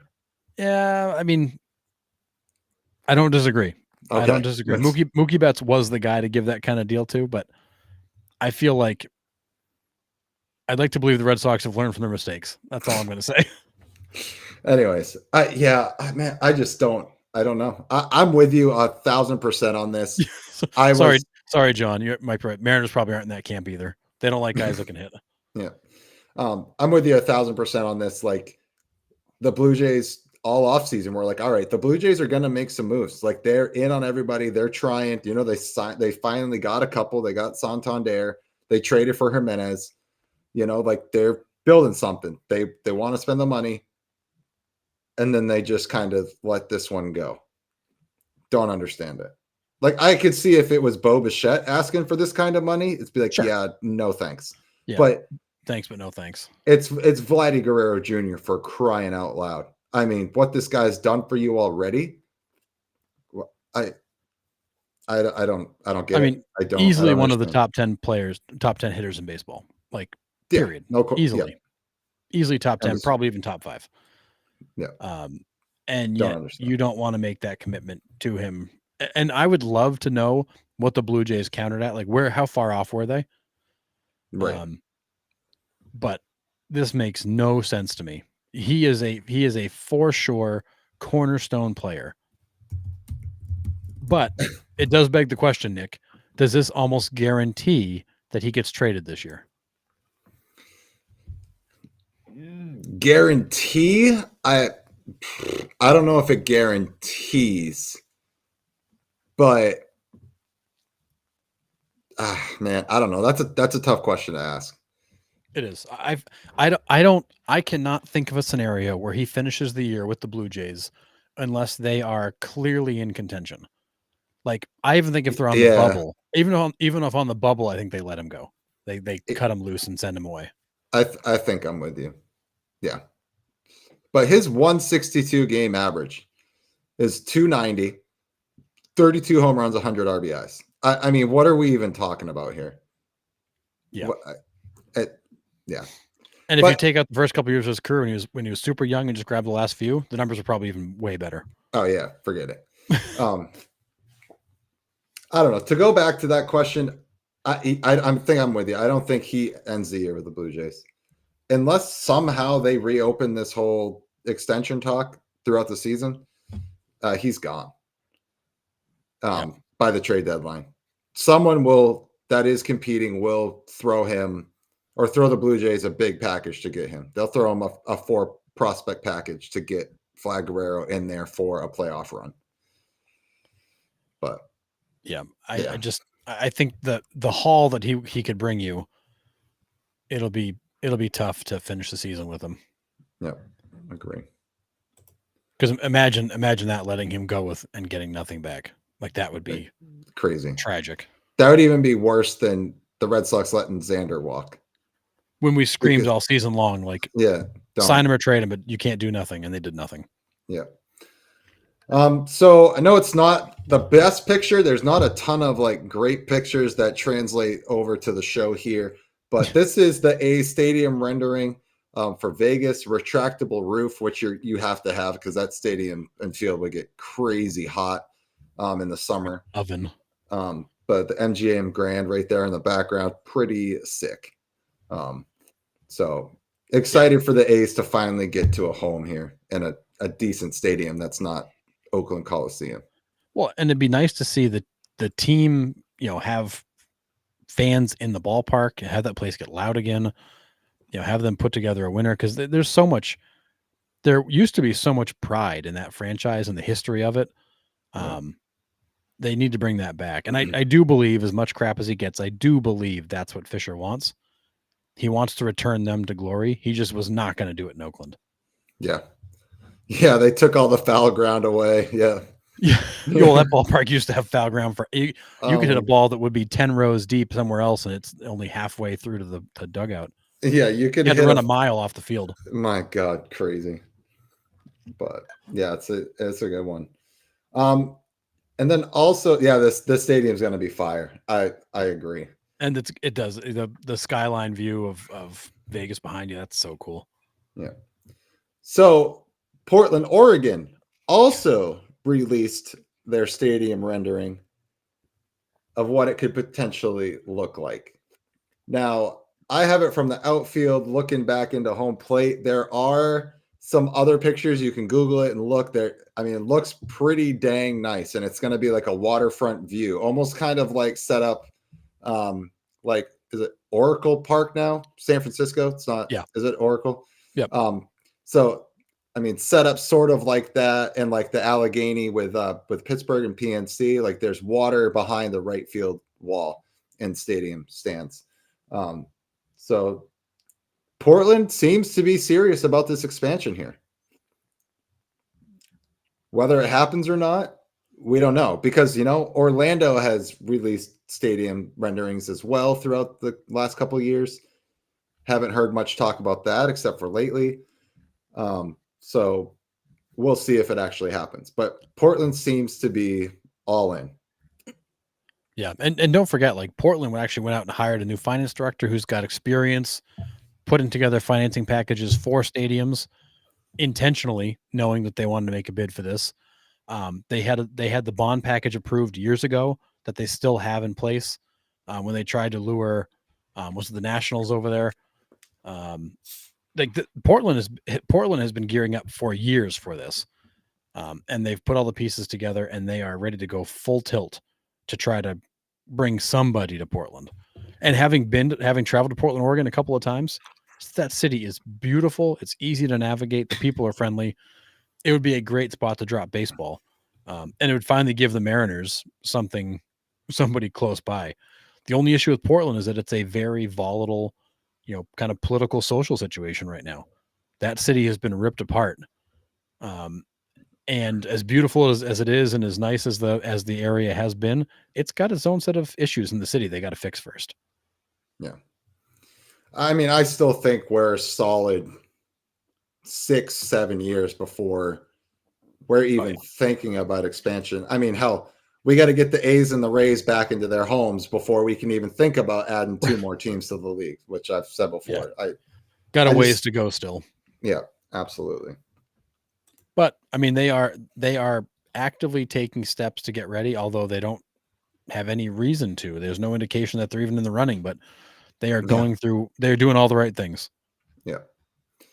Paul Skenes 1-of-1 rookie card. It was released this week saying that the proceeds from the auction that the card is at is going to the LA fire relief. So this kid that pulled it isn't taking any of the cash. He's putting it all back into the LA fire relief. God the bless reported open, yeah, dude, forget it. Like, sorry, like, not me. You're a bigger human than I am because there's no way. Yeah, you win at life because apparently I'm not as good as you are. No, but the reported opening bid for this card was $504,000, and I mean it's gonna skyrocket. So yeah, it was sitting at 660,000 as of yesterday evening. I'm trying to see if I can see where it sits right now, but it had gone up to 660 as of yesterday. Yeah, crazy. It's going to be over $1 million. There's no doubt in my mind. Yeah, but wild, absolutely wild. But he was also in California, right? He was right outside of that area. He's from LA, so I mean, could have been, his family could have been affected by it, and I get it, I understand it, like I really do. Being from North Carolina and seeing the devastation from Hurricane Helene here close to home, like I get it. It does hit home, but I mean, it's going to be a lot of money. I'm curious to see what it does sell at, but it's going to be a good chunk of change for sure. Yeah, it's going to be wild what that thing sells for. And to think about it, like this is just a baseball card from a guy who's literally pitched for 1 year.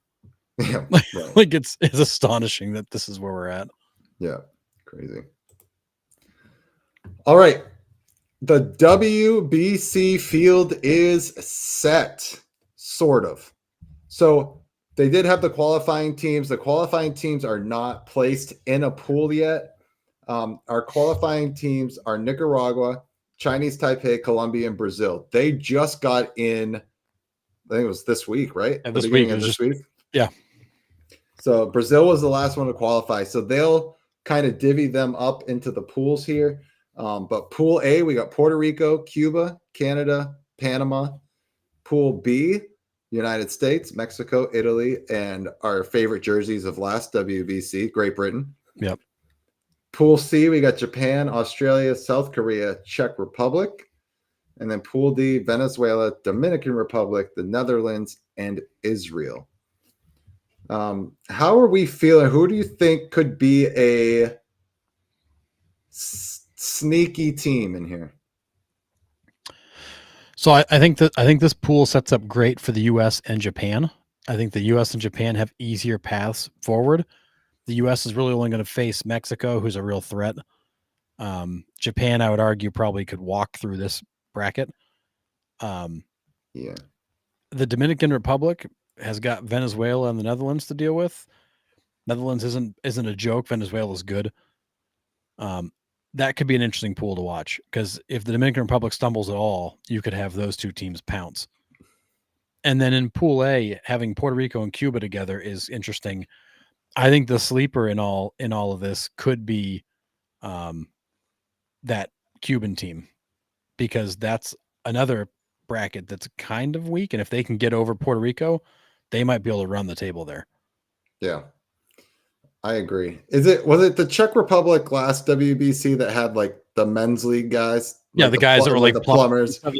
Yeah. It's so awesome. You can't help but root for those guys. It's such a cool story. And they played well. Like these were like average Joes that played awesome and put on quite the show. Yeah, it was pretty cool. I mean, I think the clear favorites, obviously, United States, Japan, and Dominican Republic, right? I mean, those are your top three. Yeah. I don't know much about the qualifying teams. I didn't really get to see any of them play. Don't know what type of baseball they kind of play, but I agree with you with Pool A. I think Cuba could come out there. I think it's United States and Pool B, with Mexico being feisty. Yep. I can see that.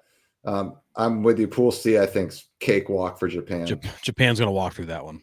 Yeah. I mean, South Korea could put up a little bit of a fight. Maybe. I'm kind of with John there. Maybe South Korea a little bit. Yep. But Dominican Republic and Venezuela is going to come down to those two. But two teams come out of each one, right? To make a field of 8. Yeah, two teams come out of each one. Yes. So even if you stumble a little bit, you can still get through. But I definitely think you've got some clear cut, easy pass to the second round, and then you got some teams that are going to have to fight for it. Yeah. So, but I think you look at Pool A, it's probably Puerto Rico and Cuba that come out. Pool B is probably the U.S. and Mexico. Pool C is probably Japan and South Korea.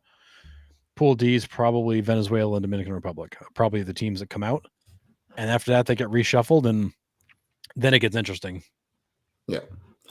Yeah, I'm with you, John. I didn't even know Brazil played baseball, to be completely honest. And to see that they qualified, I was like, huh, all right. Yeah, I caught the highlights of a couple of Brazil's games in the qualifier. That's a pretty good team. But they are one of those teams that just like plays good baseball. They play clean baseball. They're not exceptional at anything. They just play kind of a good, clean game. And that's sometimes hard to beat. Oh, yeah. I don't know if I could ever name you Major League Baseball players from Brazil. The first Brazilian debuted in 2012 in the major leagues. Maybe baseball's just taking off there. Yep. Let's see. Major League Baseball players born in Brazil. Yan Gomes. Oh yeah. And that's it, right? That's really the only one I know. Yeah. Yeah. Yeah, baseball is not historically big in Brazil. No. Crazy. All right. The tides have switched tonight. Harrison is going to do trivia for me. So I'm going to try to stumble through trivia tonight. So I apologize to everybody in the chat as I sit here and get all of them wrong. But Harrison is going to walk us through trivia tonight. All right. Tonight, I bring you a few different varieties of trivia. We're going to kick it off with some top fives. I love these. Nick sometimes rolls his eyes at me when I say we should do some top fives. Probably because he has to guess more than one answer, but it's not that. It's when I go to answer them on Facebook, I can never remember the 5 in the list, so I can't tell them if they're correct or not. So that's mostly okay. Selfish reasons, but fair. I'll just write down the answer somewhere. But anyways, all right. Perfect. All right, we'll jump into the first one here, Nick. So I got a few top fives for you. So we've been talking about war quite a bit on the show, and I know some people love it, some people hate it. But first question for you, Nick: can you name the top 5 players in career war? Is this years in the war? So like, so Ted Williams? No. Yeah. This is their overall career war. All right. Well, it's obviously Babe Ruth. He's got close to 200, right? Something like that. Babe is first, and it's by a lot or by a fair amount. All right. So Babe, let's go. Willie Mays. Willie Mays is number 5. Oh, all right. Well, Cy Young threw 900 and something games, so I'm gonna guess he's in there. Cy Young is number 3. Oh God, so I need 2 and 4. You need 2 and 4. Is Ted Williams in there? He is not. He is not. He just missed it. Let's go. Now, if not for the war, he probably would have been one of the leaders in war. Was Mantle one? Mantle's not in the top 5. Let's go. Oh, Barry Bonds has to be one for sure. Barry Bonds is number 4. Number 4. And You're then just looking for number 2. And number 2 is a pitcher. Well, let's go 110 career shutouts. Let's go Walter Johnson. You got it, baby. Walter Johnson's Nice. number 2. So you got Babe Ruth at 182.6, Walter Johnson at 166.9, Cy Young at 163.6, Barry Bonds right behind him at 162.8, and Willie Mays at 156.2. Those are staggering. Those numbers are mind-numbing. And so you got Babe Ruth Hall of Famer, Johnson Hall of Famer, Cy Young Hall of Famer, Bonds not, Willie Mays Hall of Famer. Interesting. Yeah. Bonds not. Stupid. Anyways. Yeah. All right, moving on. So this is a fun one.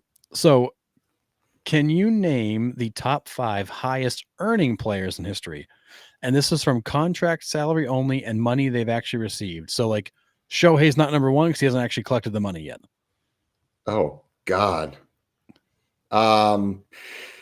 With all this talk about crazy big contracts, who's actually made the most money so far? Alex Rodriguez. Alex Rodriguez is number 3. Number 3. I know, right? Goodness gracious. 2 of these guys are still active. So let's go. Well, Verlander's getting paid by 8 franchises at $40 million a piece each. So I'm going to guess him. Justin Verlander is number 1. Okay, nice. Yeah. Oh, in the chat, Miguel Cabrera. Miguel Cabrera is number 2. Nice. Good one. Nice pull, John. There's another active guy getting paid by a bunch of franchises. Oh, Scherzer. Max Scherzer is number 4. Of course. He should have. Verlander and Scherzer at this point they should have been my first 2 guesses. Yeah. So you got Verlander, Cabrera, Rodriguez, and Scherzer. That's 1 through 4. You're missing 5. I should know this one too? Yep. Is this guy active or no? Not active. Retired recently. Well, relatively recently. Man. A member of a very exclusive club. Albert Pujols. Albert Pujols, number 5. Yeah. Should have known. So you got Justin Verlander has earned $404.2 million in his career. Miguel Cabrera, $400.4 million. A-Rod, $399.3. Scherzer, $351.1. Still getting paid, so is Verlander. And Albert Pujols, $346.5. Yeah. Give it 12 years and none of these guys will be on the list. Yeah. Well, and the funny thing is, like, then these guys are going to collect deferred money. Like, they're going to continue to see their career earnings go up even when they're done. Yeah. Wild. But yeah, I figured talking about all these big contracts, let's look at who's actually made the most money to this point, because there's been a fair amount of it already given out. Yeah. That's crazy. All right. And with all the talk of injuries, I thought it'd be fun to have this one. Can you name the top 5 players in games played since 2020? All right. Marcus Semien. Marcus Semien's number 2. Matt Olson. Matt Olson's number 1. Yeah, because does he still have the streak or no? I believe he does. I believe it's still alive.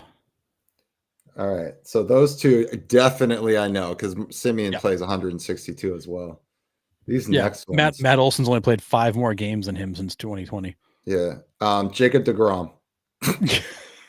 Most games missed? Yes. Most games played? No. Most games played since 2020. Let's go. Is Freeman on there? Freddie Freeman's number 4. You're missing 3 and 5. And 3 we talked about tonight. Would it be Mookie? Not Mookie. Oh, yeah, because he missed a chunk of time. He did. Let's see here. Judges missed some time. With Soto? Not Soto. Really? Soto was a little further down the list. Because I don't remember him missing any time really either. We've talked about him tonight. Very recently on the show. Oh, yes, dude. I don't remember what I did. I even made the point about how many games he has played, trying to lead to this question. I'm drawing a blank. So I'm missing what? 4 and 5? 3 and 5. 3 and 5. Number 3 was we were just talking about a big contract and how often he played. Oh, Vladdy Jr. Vladdy Jr.'s number 3. Yeah. And then number 5, we weren't sure if he's going to have a job this year. Alex Verdugo? Nope, not Verdugo. This guy's he's Justin got a job. Turner? He's got a job. We just weren't sure if he's going to have one or not. Is it Turner? Not Turner. Much bigger name than that. Not sure if he was hits a bunch of bombs. But not sure if he was going to have a job. Oh, Pete Alonso? Pete Alonso's number 5. Really? Yeah. Wow. Number 1, Matt Olson at 702, Simeon 697, Guerrero 696, Freeman 686. One game behind him, Pete Alonso 685. Huh. I guess I've never really thought of Pete Alonso as a I mean, it makes sense. He hasn't doesn't miss a lot of games. No, I mean, he doesn't miss many. Doesn't mean he's always been at full strength. He doesn't miss many. Right. And you can say the same thing for Freddie Freeman. Freddie Freeman we saw it last year with the ankle. He will play through stuff. Yeah. Oh goodness. What is going on here? Yeah. Crazy. But yeah, so those are tonight's top 5s. Nice. So now, Nick, we're going to move on to just some trivia questions. Just give you a chance to answer some more basic trivia questions. Great. Love it. All right. Bring it. All right. We were talking about some of the old timers and making fun of Jamie Moyer, so I thought this might be fun. So who are the 4 players since 2000 to homer on their 40th birthday? So I'm going to go Nelson Cruz. Not Cruz. He's the first name I thought of, too. Pujols. Not Pujols. Since 2000. Julio Franco. Not Julio Franco. He turned 40, back in the 90s? Probably the 80s. Yeah. Who really knows? Man, I should totally know these two, and I'm blanking. 40th birthday. So let's see. One of these guys played a lot in the Central. A lot.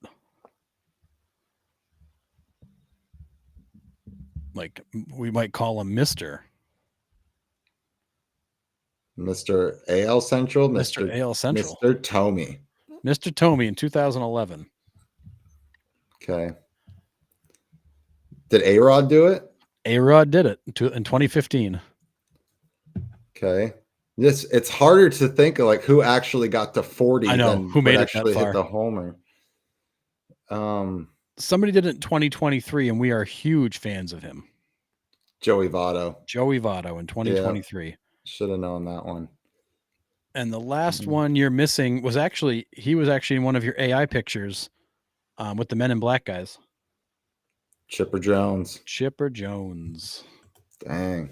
So Jim Tomey did it in 2011, Chipper in 12, A-Rod in 15, and Votto in 23. Wow. That's crazy. 40th birthday. I know. Pretty cool. Well, it's like Mike Trout's hit 5 career home runs on his birthday or something like that. It's like every birthday he seems to hit a home run when he's not hurt. Right. Yeah. Crazy. That was a good one. All right. This one, I feel like we may have talked about this indirectly, but who holds the record for most career games with 7 or more RBIs? Is the color a hint? Of course it is, Nick. It's got to be. Is it Lou Gehrig when he hit 185? It is Lou Gehrig. Nice. So Lou Gehrig, he had 7 or more RBIs in a game 9 times in his career. That's wild. I mean, he almost had a 100 RBI season in those games alone. It's right. That's nuts. It still blows my mind that guy got 185 RBIs in a season with Babe Ruth hitting in front of him. I know. How? Yeah, who's left? Like, who the hell's left? I don't get it. That's crazy. He probably drove in Babe like 150 of those. Had to have. Crazy. But yeah, 7 or more RBIs in a game 9 times. That is like mind numbing. Yeah. 63 RBIs in 9 games. Yeah. Insane. Crazy. All right. I know you know this one, Nick. I do. Who is the only pitcher in MLB history with a perfect game, immaculate inning, and 4 strikeout inning? Where you at, John? John in the chat. Let's go. Come on. Dun, dun, dun, dun, dun, dun, dun, dun. I know it. I'm waiting. You got 5 seconds. Come on, John. The color's a hint. 5 seconds. It's King Felix. I'll end the suspense. Absolutely 100%. There. Oh, God, dude. I jumped the gun 2 seconds too early. Sorry. That's all right. We're going to give John credit. He got it. Yep, absolutely. He's on a slight delay. Yeah. Felix Hernandez. But that's impressive. Insane. I mean, immaculate inning, perfect game, 4 strikeouts, like all of the potential things you can get. Wasn't there a minor league pitcher with didn't he have a 5 strikeout inning last year? Yes, he did, because he had 2 guys get on with via the pass ball. Yeah. It was Alvarez, single A. 5 hitters in a single inning. Yeah, he threw like some crazy breaking pitch that like the catcher just he kept bouncing and it kept skipping away. Yeah, crazy. But yeah, King Felix. Nice. All right. Who is the oldest player in history with 4 or more hits in a game? Julio Franco. Great guess, but not him. How's it feel when you get that one back, Nick? It hurts. It hurts a little bit. All right. Who's the oldest player? Let's go. Carlton Fisk? No, that's a good guess though. He's like just behind this guy. Oh. Let's see. Musial? No, another good one. He's not that far down this list either. Man.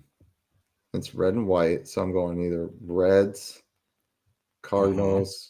I'm going Reds, so Pete Rose. Pete Rose. Even better, Pete Rose went 5 for 5 on August 11th of 86 at 45 years and 119 days old. He didn't just get 4 hits, he got 5, because that would be Pete Rose always giving you the extra. Yeah. Well, he's not a Hall of Famer, so. I know. I mean, hopefully one day we'll see his records in the Hall of Fame. But anyways. Wow. 5 for 5 at 45 and coming up on a half. Dude, I'm not even going to be able to get out of bed at 45 years old, let alone get 5 hits in a major league game. That's crazy. It's crazy to think that, whatever, 5 hits, 5 for 5 at bananas. No biggie. Wild. All right. So I did this on our Facebook page a couple of times, and I thought this would be fun to just kind of bring this back as a trivia every so often. So I'm calling this segment, Who is that guy? And what I'm going to give you some hints, and I'm giving you a picture of the player, and you've got to tell me who it is. Now, right. We're going to start off a little bit easier as we get used to this, and then we'll get harder as we go. Okay. But it's going to be a few things about the player, a picture of the player, and you're going to tell me who is that guy. All righty. All right, let's do it. All right, this player played for 15 seasons between 95 and 2009. Played for the Indians, Pirates, and Padres. A 2-time All-Star, and once finished in the top 10 of the MVP voting. Best known for being one of the top hitters in the steroid era, while never being accused of using. Who is that guy? This is Marcus Giles' brother, Brian. That is absolutely Marcus Giles' brother, Brian. Nice. Brian Giles, career average of 291, 287 home runs, 1,078 RBIs, and a 51.1 career WAR. Yeah, he had some great years for he really did. The Pirates teams. Yeah, I mean, even for Cleveland too.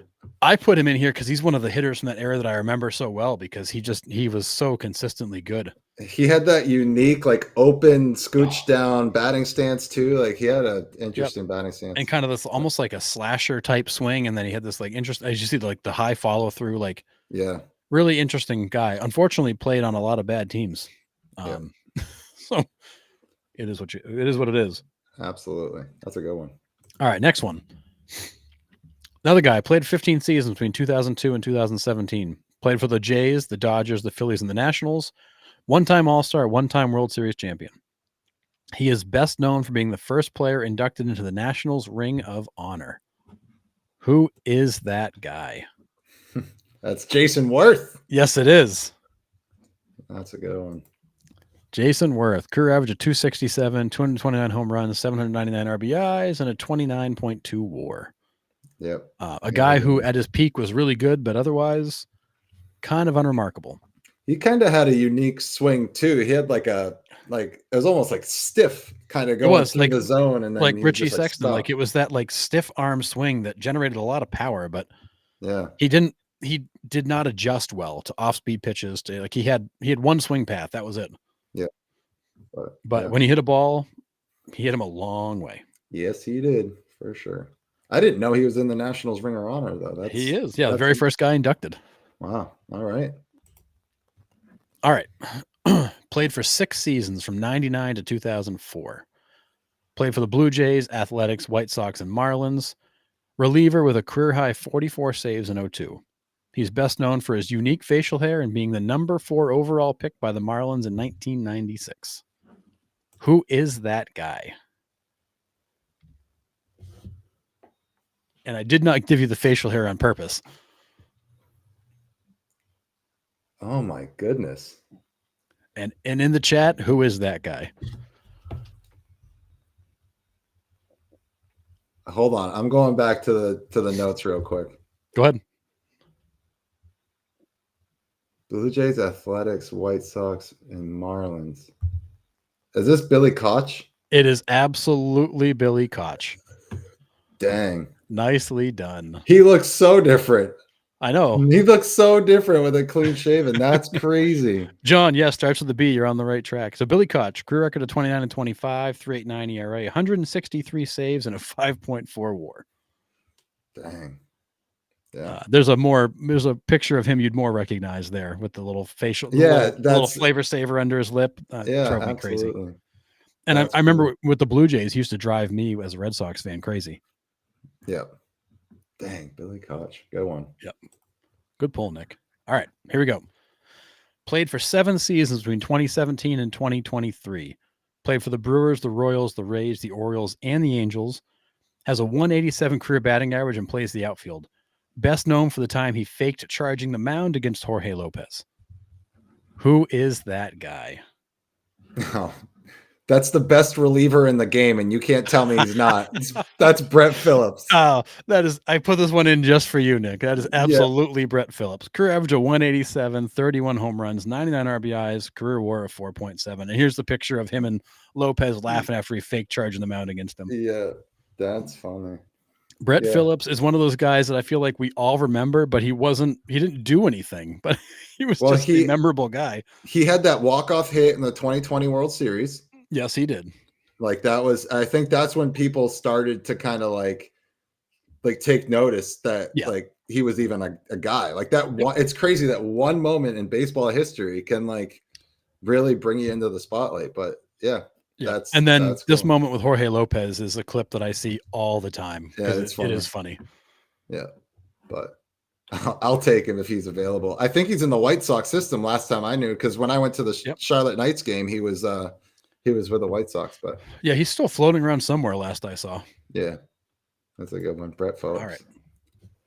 All right, next one.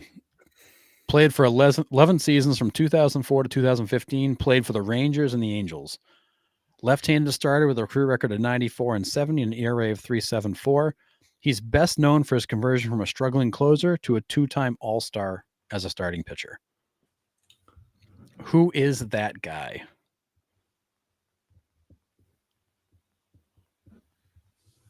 Rangers and Angels. What was the years? 2004 to 15.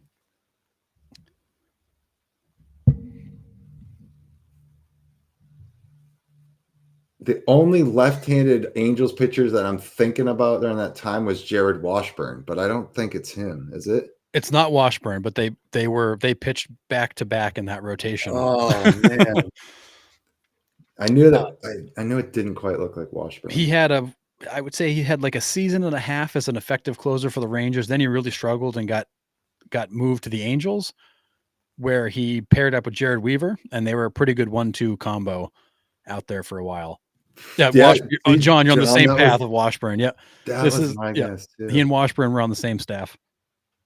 Man, like he looks so familiar, and I cannot. You're going to see the name and name. kick yourself. This is one of those players. One of those players you're going to be like, oh yeah.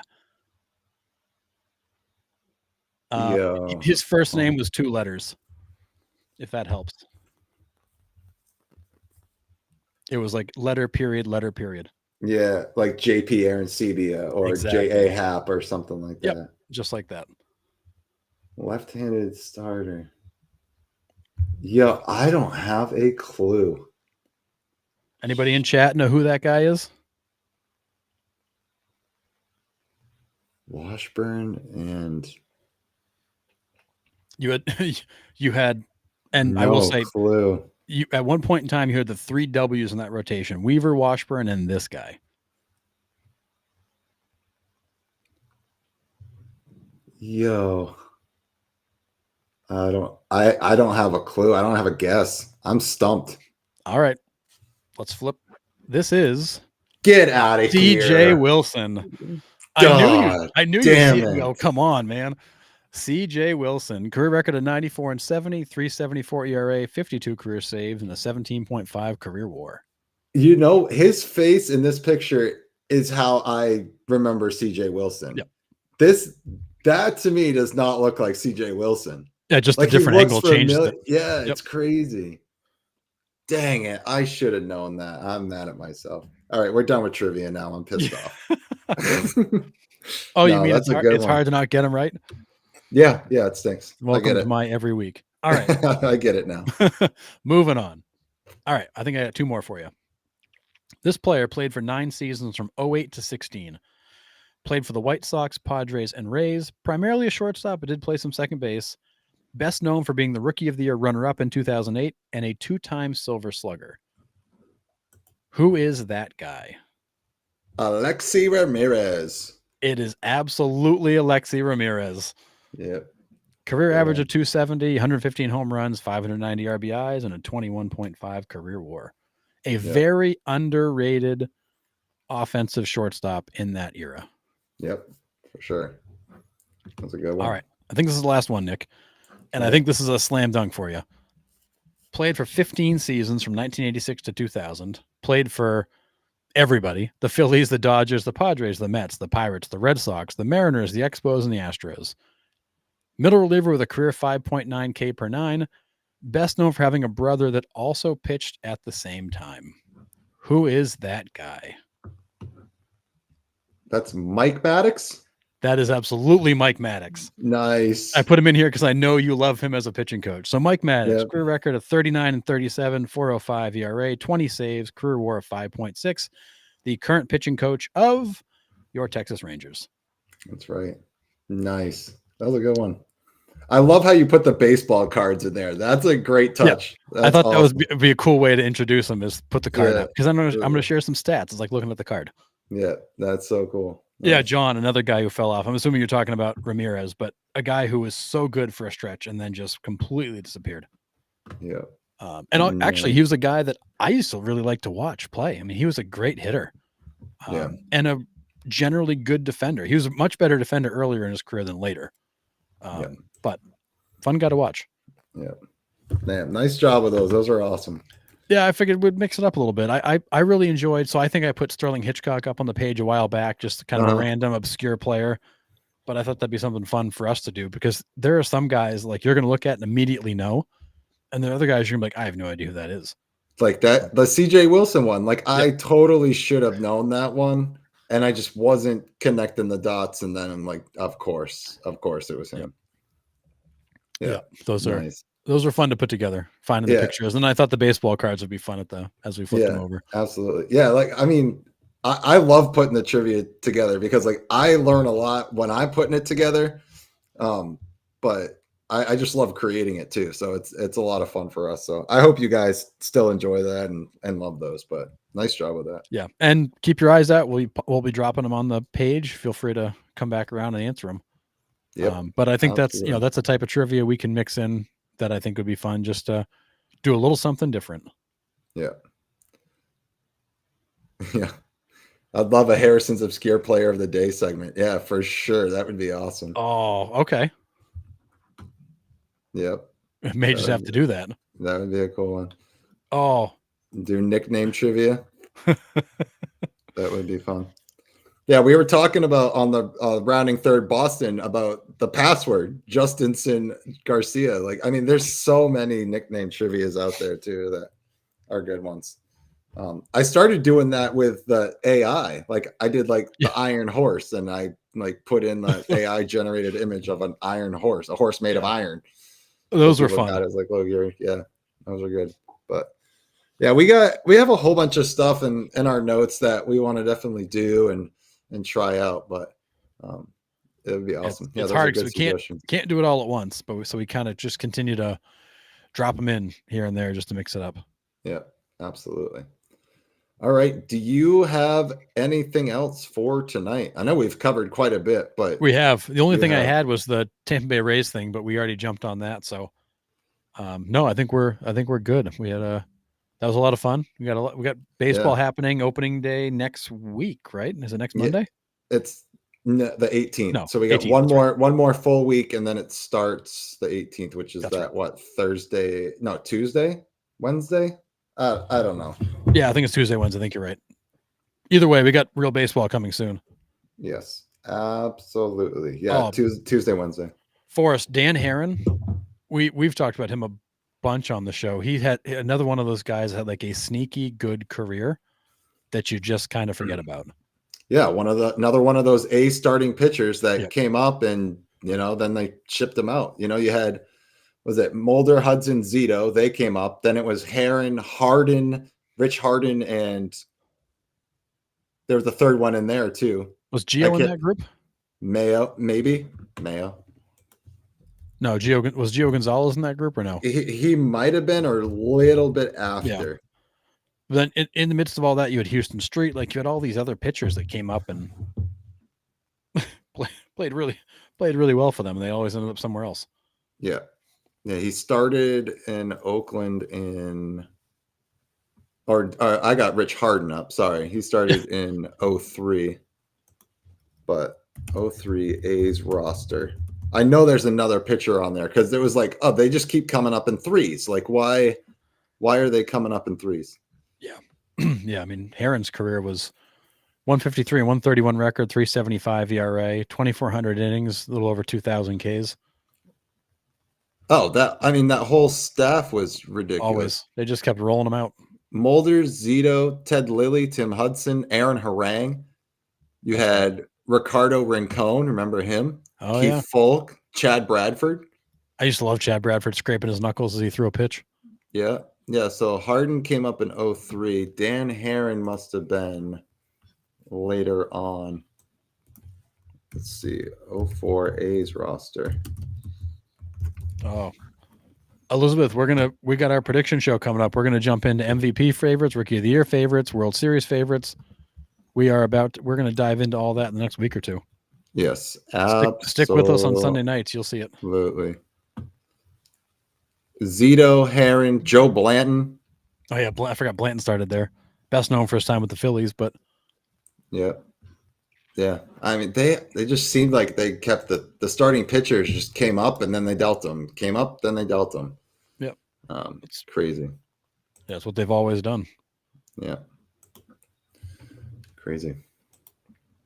I hope you picked up that Dan Herron bobblehead, Forrest. And you just didn't leave it on the shelf, right? You brought it home, correct? I hope. Please? Yeah. Please, no? Forrest, please tell us you have the Dan Herron bobblehead in your possession. If you don't, tell me where it was, and I might show up to get it. Yeah, right. Well, I'll send you the trade. I'll send you You'll see it over here next week. Well, I got an extra Trey Turner bobblehead from when I went to Philly. Do you want it? I'll send it to you. Nice. Yeah, I'll send it up to you. Absolutely. Oh, you did not, Forrest. Oh, flag on the play. Yeah, I expected better. It's all good. At least he looked up what his career was. That's That fine. is true. Yeah. All right. I got nothing else for this evening. We will be live on Tuesday. So Tuesday night, we're going to do a live draft with the Rounding Third Fantasy Baseball League. So we're going to have some people that are on from our fantasy league on Tuesday. It's just going to be a drop in. We're just going to be talking about the draft, talking about baseball. So it's going to be like a round table of possibly a whole bunch of guys. So you can drop in if you want, say hi, talk some baseball in the chat. But we will be on Tuesday, then we'll be on Thursday as well. So until then, make sure you follow and like us on Facebook. You can follow on Instagram, subscribe on YouTube, follow on TikTok, Rumble, wherever you want to follow.